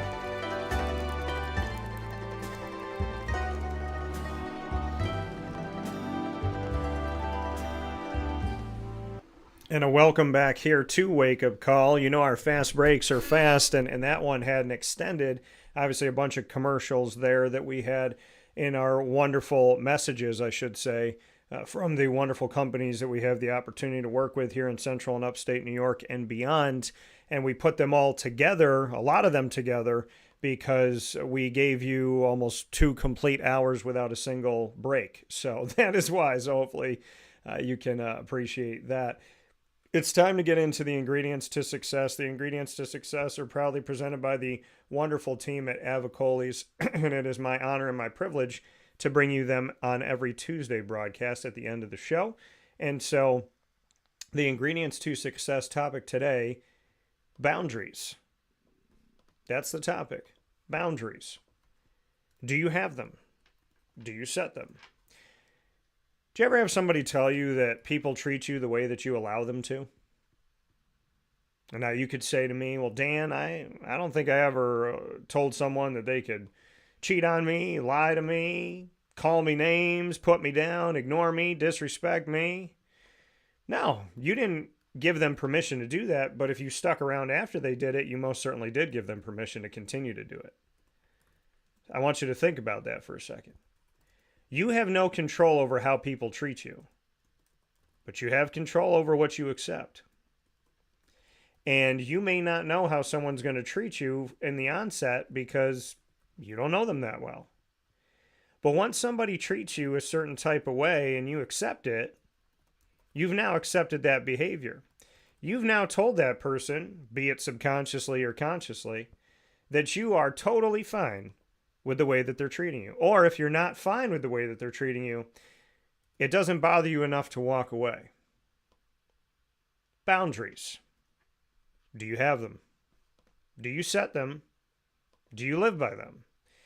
When you set them, do you stick by them? Or do you continue to kind of accept this behavior?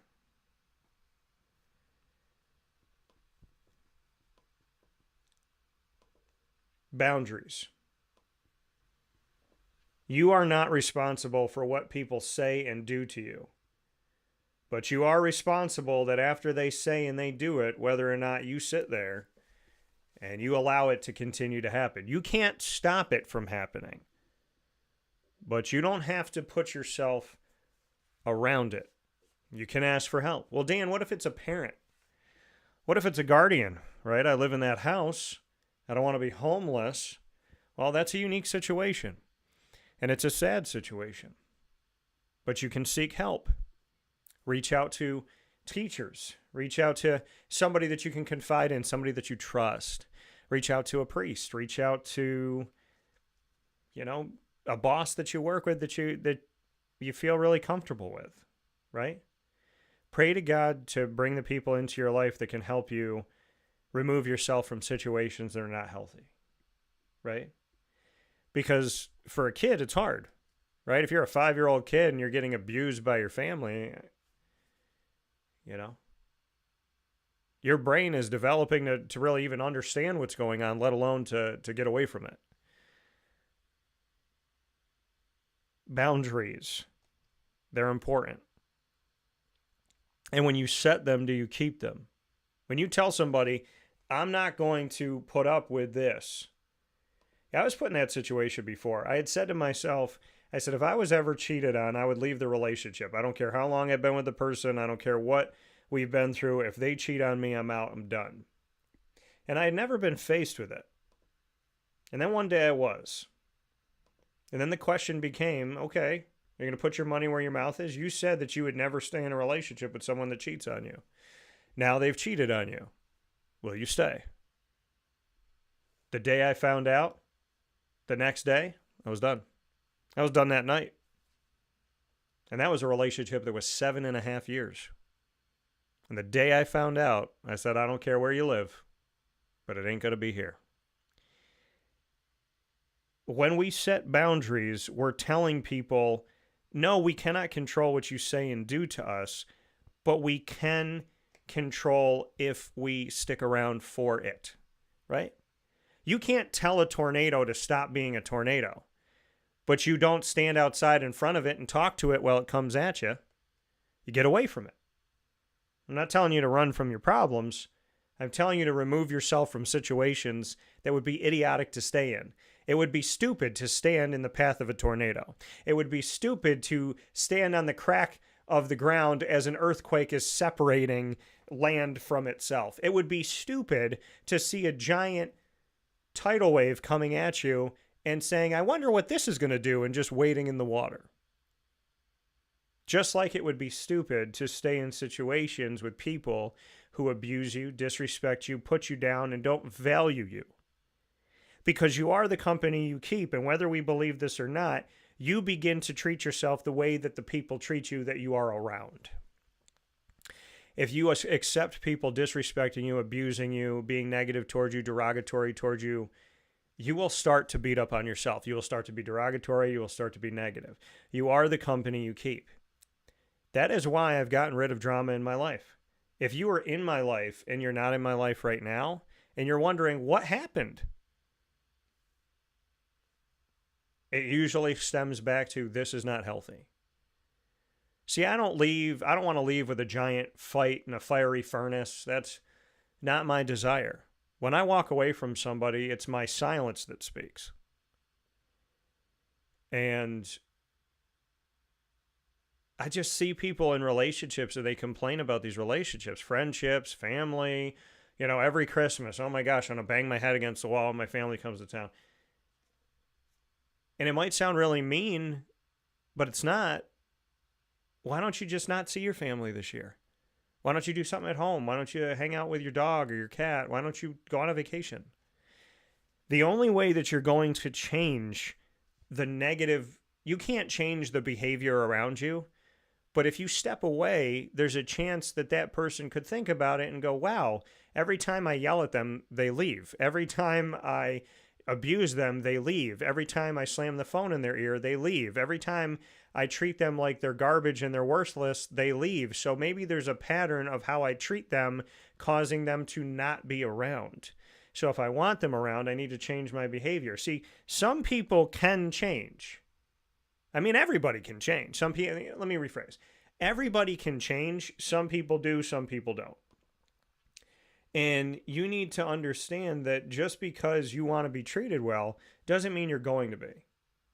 Just because you want to be respected doesn't mean you're going to be. But you have control over whether or not you stick around in a situation where you're not being respected, you're not being treated well, you're not being talked kindly to. I'm not asking someone to baby you.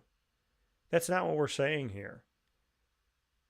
There's just a way to treat people that we all know innately inside of us, right? I mean, you don't spit on people, you don't stab people, you don't shoot people, you don't kick people, you don't punch people. You don't tell somebody they're fat and ugly and stupid and they should kill themselves. There's things that we don't do, right? There's things that we commonly know are not good things to do. And you can't change someone's behavior. But you can tell someone, here are my boundaries. If you call me names, I'm going to get off the phone. If you scream in my face and you start yelling about nonsense, I'm going to walk away. You don't have to belittle yourself to be around. And why do you need that company? You're so desperate for company that you're willing to take company that abuses you? Learn to be alone in the peace of God. Learn to be alone. It is better to be alone than in bad company. And some people don't agree on that with me. Some people are like, I don't want to be alone, Dan. I'll take the good and the bad. I've had so many people tell me this when it comes to dating. They're like, man, I dated this guy and he was great. And he was also terrible. The highs were so high and the lows were so low. And I stayed for the highs.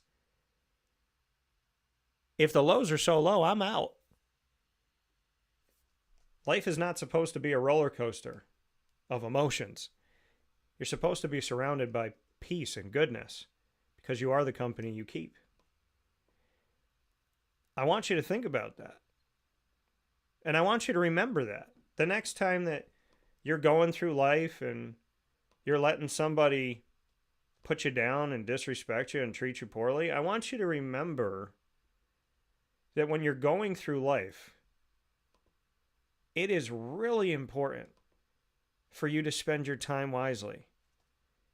And you probably should stop thinking that you got this hourglass that just is never going to run out of time. I'm 39 years old. And I've had people yell at me and throw things at me. I've been through the physical, the verbal, the passive aggressive, it's your fault no matter what I do. I've been through all that. And I kicked those people out. And if they left, good. Because one of my biggest problems in my life is that I didn't want to let people down. I didn't want to get rid of people. I didn't want to hurt people. I didn't want to kick somebody out of my life because I felt like it, and then I had people in my life that were, if I took someone out of my life for my own health, they were like second guessing it and they were picking on me for it. And they were, you just cut people off. Holding on to dead ends. Are you ever going to go down those roads? The friendships that were a virus, the family relationships that have been a virus, the dating relationships, the business relationships that have all been a virus. Are you ever going to go down that dead road again? Why would you hold on to that dead end? Because if you ever go down that road, you're going to fly off the cliff. A dead end is a dead end. There's nothing to it. There's an end, right? So do we keep doing this thing or do you move on from those roads? I'm looking to build roads that lead me back to God. A dead-end road is not going to lead me anywhere. It's going to lead me back to where I was because that's what a dead end does.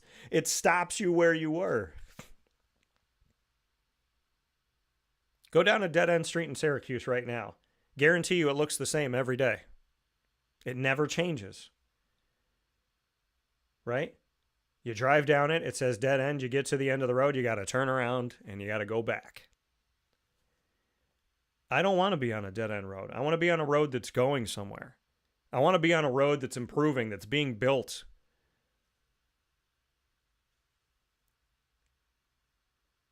I'm not one to burn my bridges. I'm just one to say, I don't need to cross over that one anymore. I don't need to spend time with that bridge anymore. We all in life have wanted something we didn't get. We didn't get that job. We didn't get that date. We didn't get that friendship. We didn't get that seat. Right? We didn't win that prize. We didn't get the lotto numbers that we wanted. We have all in life not gotten something that we wanted. Person, place, or thing. To sit in your life and to think about that thing you didn't get. I didn't get it. I didn't get it. I didn't get it. You start to get desperate. Right? I didn't get this job, that job, that job, that job, so now I'm willing to take anything. Now you don't have boundaries. Well, you know, I didn't get that girl, that guy, that girl, that guy, da, da, da, da, da, da. I'll take anybody because I don't want to be alone. You don't have boundaries. I didn't get this house, I didn't get this house, I didn't get this house. I got to move out of my apartment. I'm exhausted. I'm just going to take any house, including the one that's got the live wires in the attic that might just blow up the whole place, but I need a house. You don't have boundaries. You have to have boundaries in your life. And you cannot make boundaries in sand because any smart person would know sand gets washed away. So, Dan, what do you mean by sand? I'm telling you that you can't build a temporary boundary. You have to build a boundary. Right? You have to know your worth, and then you have to go out and get it. You have to know your worth, and then you have to go out and get it, because it does you no good to tell people, this is what I'm worth. And then you live your life the opposite way. Boundaries. There's things in my life that I don't accept. If you want to treat me a certain way, I can accept that that's the human being that you've chosen to be. I can accept that you've chosen to say these things and do these things, but I am not going to be around you. Just because I can accept the person that you are doesn't mean that I accept your behavior. Think about that. Just because I accept the person that you are, because I can't change that, it doesn't mean I accept your behavior. I accept that you exist, but I'm not going to accept that existence behavior in my life. I am not in a place where I'm going to sit and fight with someone and let somebody call me names and call somebody names and go back and forth. I am not, I am not, that is not, you're not going to get that from me.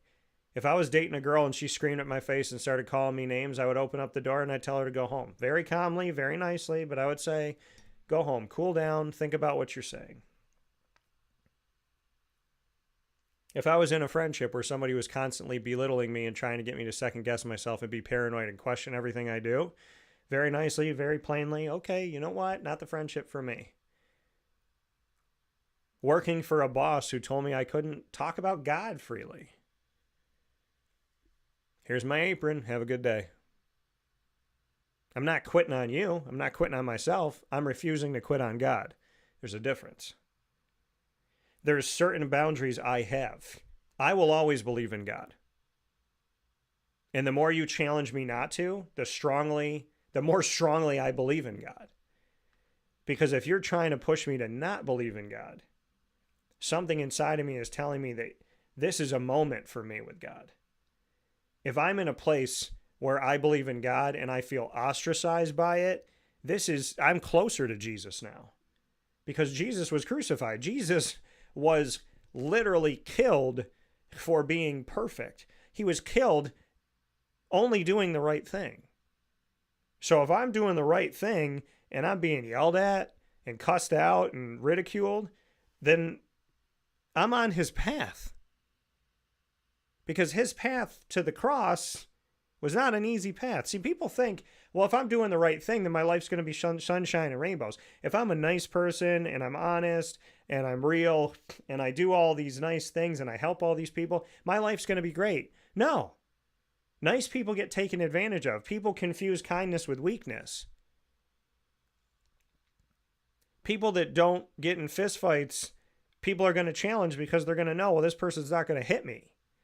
This person's not that type of person. I can bully this person because they're nice to people. Walking the righteous path is not a popular path. Walking the righteous path is not a safe path. You ask God for safe passage, but walking the righteous path is not a safe path. It's not an easy path. It's not a popular path. It's sometimes not a monetary path. Doing the right thing doesn't mean you're going to be rich, you're going to be protected. If anything, doing the right thing means you're going to be scrutinized. You're going to be stolen from, you're going to be abused, you're going to be ridiculed. Any person that tries to be a good person has a story to tell you about somebody who took advantage of it. And that is where boundaries come in. You don't stop being a good person. Well, Dan, I tried to be a good person. People were mean to me, took advantage of me, so now I'm a bad person. Now I'm like them. So now when they punch me, I punch them. Well, that's great. So now you've become the enemy. And by becoming the enemy, you've achieved what? There's now one other not good person in the world. Or a person that doesn't practice goodness in the world. So, to me, I'm sitting here wondering to myself, when you're a good person and you get bucked, instead of creating boundaries, you just decide to stop being a good person. Why would you do that? The world needs good people. Look around you right now. When you thought, there's that trash example that I talk about all the time. Well, I don't have to take my trash from the end of my driveway to the other end of my driveway. My neighbor will do it for me. I put my trash outside. I did my job. Now my neighbor will take it to the road. If everybody thought that, no one's trash would be to the road and everybody's house would stink.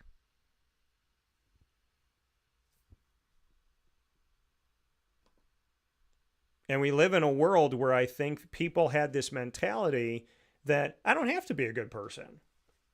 Somebody else will be a good person. If you've done that in society, look at society right now. I don't have to hold the door open for them. Somebody else will. I don't need to help this elderly person. Somebody else will. I don't have to help that person in the alleyway getting beat up. Somebody else will. I don't have to be a shoulder to cry on. Somebody else will do that. If enough people think about that, look at the world we live in today. Look at this desensitized, dysfunctional, degrading world that we live in today. The mentality that somebody else will pick up the sword and fight the good fight because I don't want to, I'm afraid to, I don't have time to, that has left everyone beaten and bruised on the ground. Somebody has to pick up the sword. And I'm not telling you to be violent. We're talking about fighting the good fight, a figurative sword, standing up for what's right. We cannot live in a world where none of us fight for what's right. Well, how do you know what's right, Dan? We live in a world. Yeah, I understand. We live in an America now where what's right is what everybody thinks is right at the time. No. Some things are always right and some things are always wrong. Okay? The fact that people are applauding that the CEO of United Healthcare was executioner style killed on the street like just killed. Like an animal in the wild. Just shot dead. The fact that people applauded that, people said that the killer's sexy, he's attractive, I want to date him, I'm happy he murdered this guy, good riddance, this guy's a businessman, he made a ton of money, we should be killing more people. I don't know what this man did, I don't know what he didn't do, but if any of those thoughts are your thoughts, you are no better than that killer. Just because you didn't fire the weapon doesn't mean you didn't commit a sin. If you wish death upon someone, that's a sin. If you applaud murder, that's a sin. If you delight in evil, that is a sin. I don't know this United Healthcare man, and most of you don't either. And I'm using him as an example. The fact that anybody would applaud the murdering of somebody, if you're applauding the murder of someone, how are you any different than the Joker from the comic books, who would laugh and clap his hands when people die? There is nothing inside of me that will ever stand up and applaud murder, rape, incest, hate speech, hate of any kind, verbal abuse, physical abuse, theft. Well, you stole it because you needed a vehicle. No.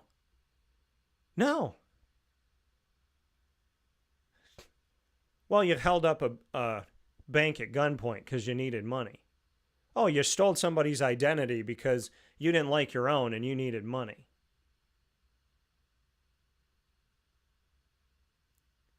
I'm not going to sit here and go, oh, you stole the identity of the CEO of a Fortune 500 company. Good for you. You went from poor to rich, and that person cheats on his wife, so that's okay. A sin does not wash the hand of another sin. Dirt does not clean dirt.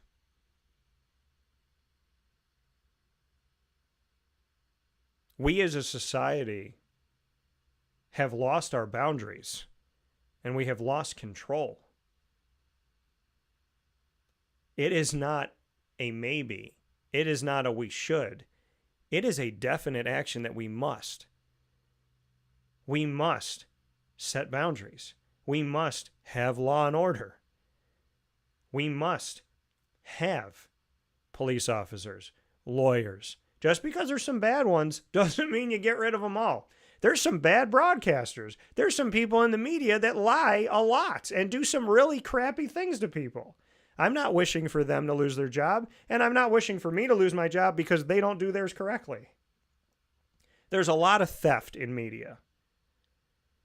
If I got a nickel for every time somebody stole something from my shows and my work, your boy would be living on... I'd be living in a Game of... my throne in Game of Thrones would be made of nickels.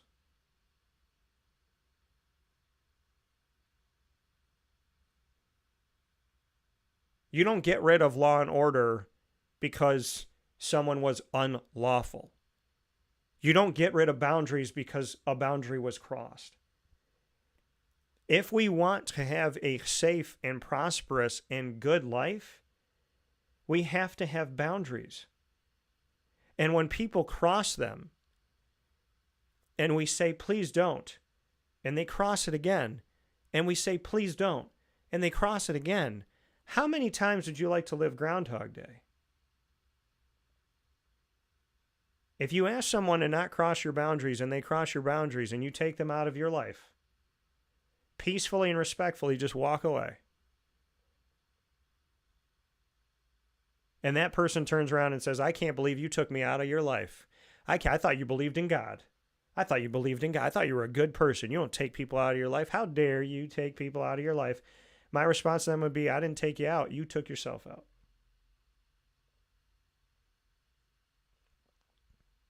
You don't have to take the trash out. The trash will see itself out. And people say, no, Dan, you do have to take the trash to the curb. Didn't you just say that? But listen, I'm being figurative here. Some people don't know what figurative means. But the trash eventually smells so bad that it's got to go. That's what I'm saying. If you accept the trash and accept the trash and accept the trash and accept the trash and accept the trash, your house is going to stink. You're going to gag every time you walk into the kitchen. You're going to get sick to your stomach. You're going to be throwing up in the sink.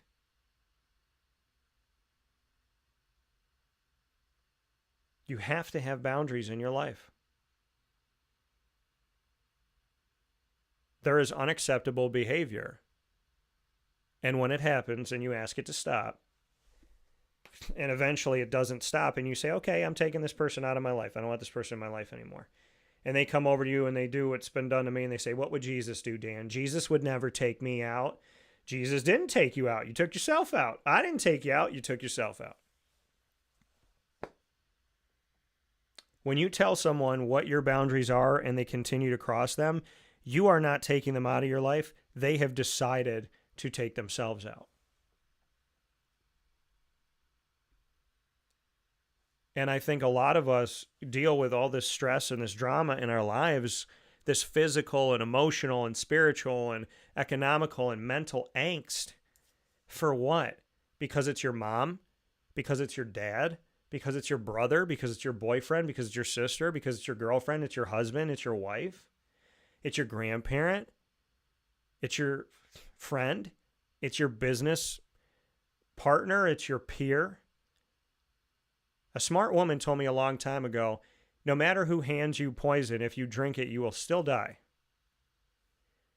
So to not accept a poison from a stranger, but to accept it from a family member, it's going to create the same thing. Whoever hands you poison needs to be out of your life. And if they want to know why they're out and they're playing stupid and they don't know, well, you can easily tell them, you handed me poison and I decided not to drink it. If somebody else wants to drink your poison, that's their own funeral, but I choose not to.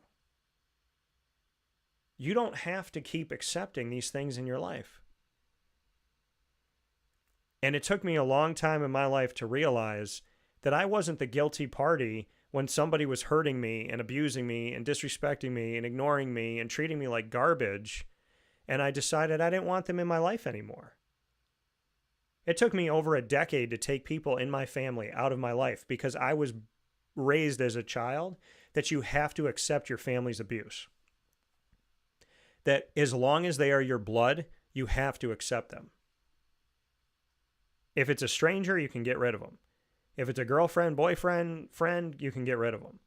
But if your family treats you the same way that a stranger would, and it's both disrespectful, you can get rid of the stranger, but you have to accept it from your family. Your family, the blood that runs through your veins, if they have similar blood to you, then they are exonerated from every crime. That's how I was raised. And I love my parents to pieces, but they made a mistake there. And I will not raise my children to accept abuse from anyone. And their family, especially, should not be abusing. How dare they? How dare your family abuse you? The ones that are supposed to be in your corner? The ones that are supposed to be there for you? The ones that God birthed you into? Abuse from anybody is wrong. Abuse from your family, well, that takes a special person. If you can abuse your kids, your parents, your grandparents, your siblings, your cousins, your aunts, your uncles, your nephews, your nieces, your godchildren,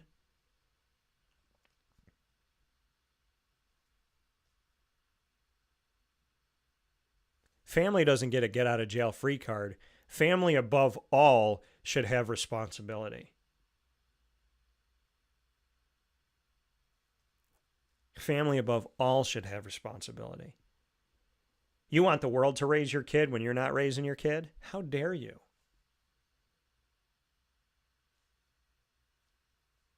I thank God for all of the people that I have met that have made it through the storm, including Durell Eskridge that we spoke to today.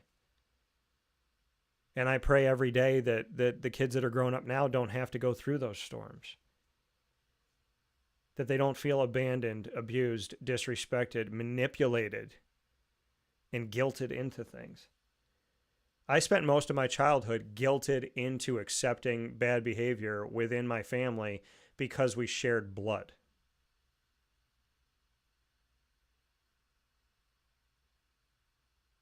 That's it. We shared blood.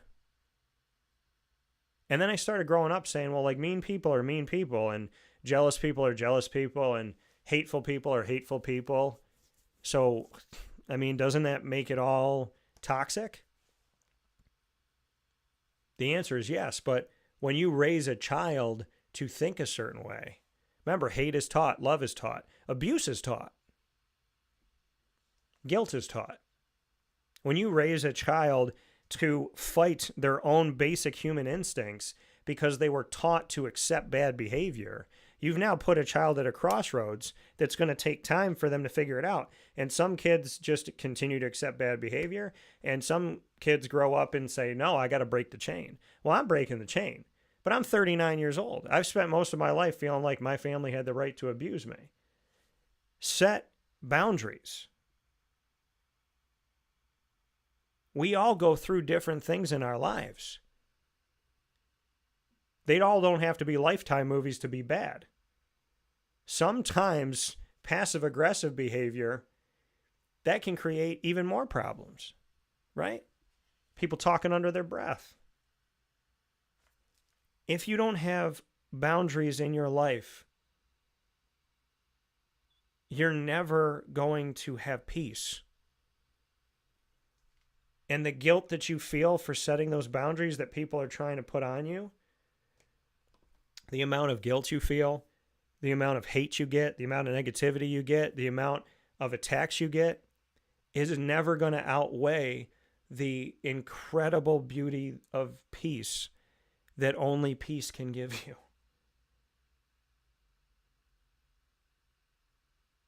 If you are not at peace in your life, you could have the best husband or wife, you could have the best house, the best car, the best job, the best health. If you don't have peace, the money, the woman, the man, the job, none of it's going to matter. Think about all these people, these millionaires and billionaires and business owners and actors and actresses, all these people that have killed themselves. And you say, how could somebody kill themselves at the top of the mountain? Because they didn't have peace.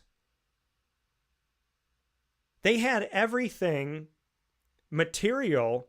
They had a hot wife and a ton of money and 17 houses, but they didn't have peace. What does God say? Peace be with you, my peace I give you. Look not on our sins, but on the faith of your church. Protect us from all anxiety. Why is that said in every Catholic Mass? Why is peace mentioned in every Catholic Mass? Why is protect us from anxiety mentioned in every Catholic Mass? Why do we look around the room and say peace be with you to each other? In every single Mass, no matter what the message is, there is always God, protect us from all anxiety, grant us peace in our day. Protect us from all anxiety, grant us peace in our day. Why does a priest say that at every single Mass? If God didn't know about boundaries.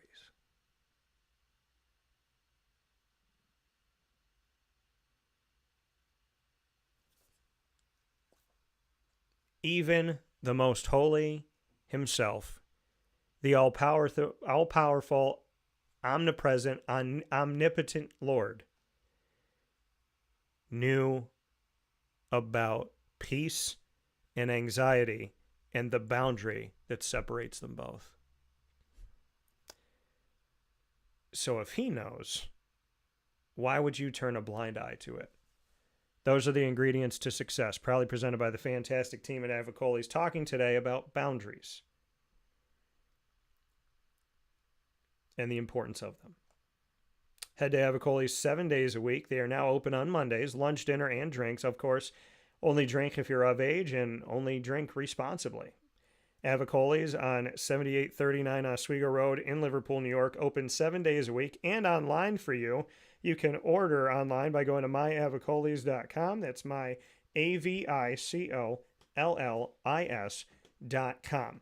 You can also order takeout, delivery, and call for catering at 315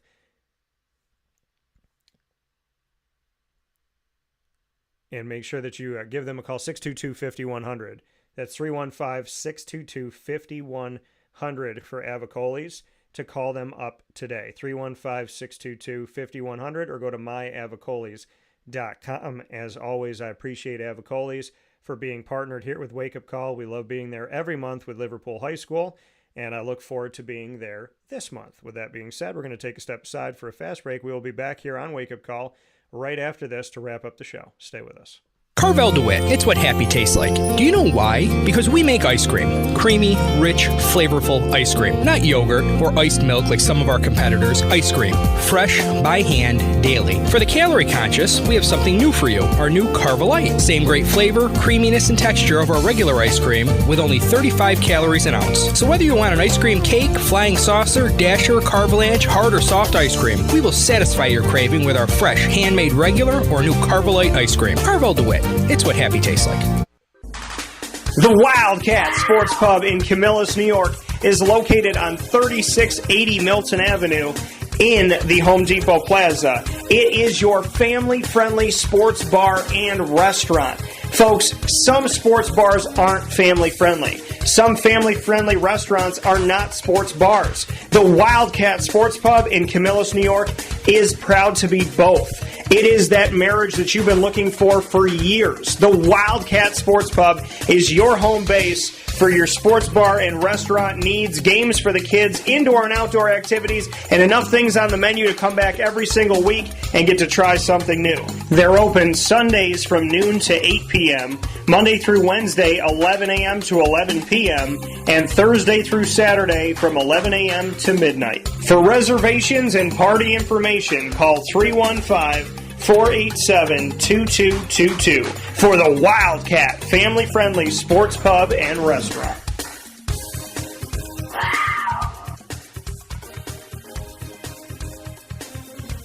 GG Cards and Breaks. Like, comment, subscribe.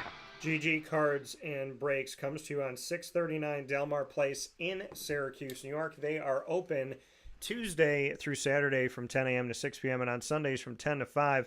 Find them right there on 639 Delmar Place in Syracuse, New York, with so many wonderful things for you to connect with at GG Cards and Breaks. Hockey, basketball, baseball, football, soccer, and more, including Magic the Gathering, Yu-Gi-Oh!, Pokemon, Disney Lorcana, while supplies last, boxes, as well as packs that you can open and figure out what's inside of them. What are you going to get, right? You chance your luck and see what you get from those, as well as getting those singles and those graded cards where you know exactly what you're going to bring home. They're constantly changing, constantly evolving, and they're the only store that I know that has every NFL, every NBA, and every MLB team. No matter who you're a fan of, you can go to their back wall and go through those cards and potentially find autographs, rookie cards, patch cards, numbered cards. So many amazing things at GG Cards and Breaks. They go the extra mile times 150 miles and then some. And it starts with Josh and Anthony. It continues throughout the staff. Shout out to Joel. Shout out to Alex and everybody at GG Cards and Breaks. It is our sports card and trading card shop of choice and the perfect place to get your holiday gifts this Christmas and holiday season at 639 Delmar Place in Syracuse, New York. With that being said, here on Wake Up Call with Dan Tortora, I hope you have a wonderful day. I have been honored and privileged to speak with incredible guests today, having Durell Eskridge on the show, long time coming, and the return of Levell Sanders, as well as bring you the ingredients to success, proudly presented by a place whose food I love and whose service is great. And shout out to John Fratto and the team and the Avicolli family over at Avicolli's on 7839 Oswego Road in Liverpool, New York, open 7 days a week, and I'm hungry right now. And so looking at that pizza picture that's right here off to my right is really enticing me to go and grab some food. I want to thank you all for tuning in around the country and the world on youtube.com/wakeupcalldt, as well as on facebook.com/wakeupcalldt, and on wakeupcalldt.podbean.com. Big time thanks to all the wonderful places that have let us join them in their podcasting platform and video world. So a big time shout out to Amazon Music, Audible, as well as iHeartRadio, iTunes and Apple Podcasts, Player FM, Podbean, Podvine, Podchaser.com, Spotify, TuneIn, and YouTube. All you got to do is search Wake Up Call with Dan Tortora, or one word, Wake Up Call DT, and we look forward to seeing you there. And, of course, a big-time thanks to our incredible team. I want to thank the wonderful Brooklyn Pickle on 1788 Old Morganton Road in Southern Pines, North Carolina, which is connected to all of our coverage of our North Carolina teams that I cover here on the show, to name a few: East Carolina, Duke, as well as NC State. UNC, and Wake Forest. So you can find our coverage connected to the wonderful Brooklyn Pickle of Southern Pines down on 1788 Old Morganton Road in Southern Pines, North Carolina, and you will find them right down the road from Pinehurst Golf Courses. So much appreciation and much love to the absolutely wonderful Brooklyn Pickle down at Southern Pines. And of course, many thanks to Carvel DeWitt, the Wildcat Sports Pub, Servomation, Mother's Cupboard, GG Cards and Breaks, Avicolli's, Canine Camp Dog Daycare, Chick-fil-A Cicero, Ma and Pa's, the snack capital of the world, Pizza Man, Great Lakes Honda City, Fire Pit Barbecue and Saloon, Canine Campground Dog Boarding, Brian's Landing, and of course, we are the exclusive multimedia marketing partner of your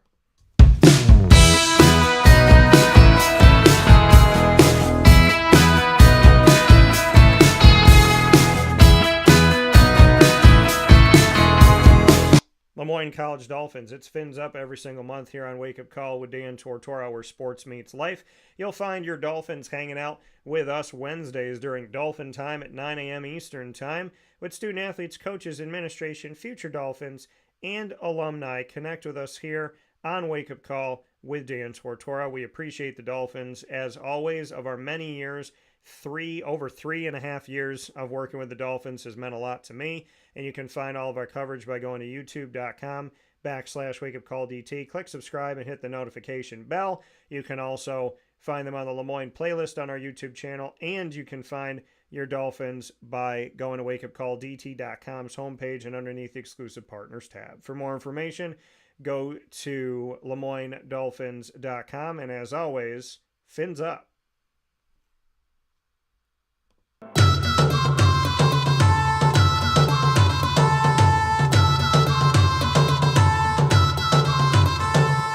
The Bryan and Stratton College Bobcats of Syracuse are exclusive multimedia marketing partners with Wake Up Call with Dan Tortora. Find your Bobcats every single month here in what we call the Bobcat Buzz, with student athletes, coaches, and administration all throughout the year. Men's and women's soccer, men's and women's basketball, as well as baseball and esports. You will find your Bobcats right here with us in all of the wonderful stories that I've had the privilege of being able to share with you here on Wake Up Call with Dan Tortora. You can find the library of all of our shows of over 3 years by going to youtube.com/wakeupcalldt. Click subscribe and hit the notification bell. And of course, you can find our BSC Syracuse playlist there. And you can also find the Bobcats by going to wakeupcalldt.com's homepage and underneath the exclusive partners tab. For more information, go to syracuse.bscbobcats.com and go Bobcats.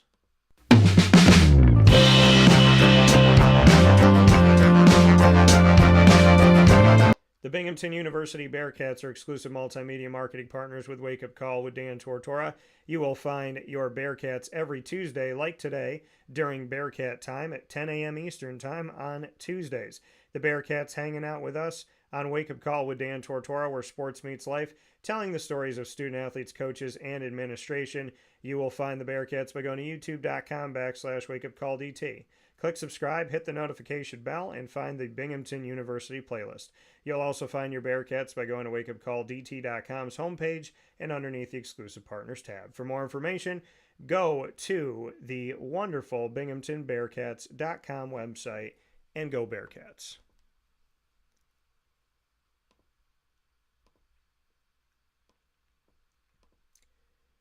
With that being said, we got a couple messages that came in. Greg said, just order my Tops Now Mets Soto cards. Maybe I can hit that elusive lotto ticket. Hey, girl, hey, I hope you do, Greg. I want to get one myself. And Jerry saying, great show, Dan. Thank you very much, sir. Appreciate you. Thank you all for tuning in here on Wake Up Call with Dan Tortora around the country and the world. Big time thanks once again to my fantastic guests, Durell Eskridge and Levell Sanders. Thanks to Avicolli for the ingredients to success. Have a beautiful day. Remember to set your boundaries and to keep them out of respect for yourself and your peace. Don't let anxiety and chaos guilt you into giving up your peace. Facebook at Wake Up Call DT, X at Call DT, Instagram at Wake Up Call _DT. As always, God bless. No stress.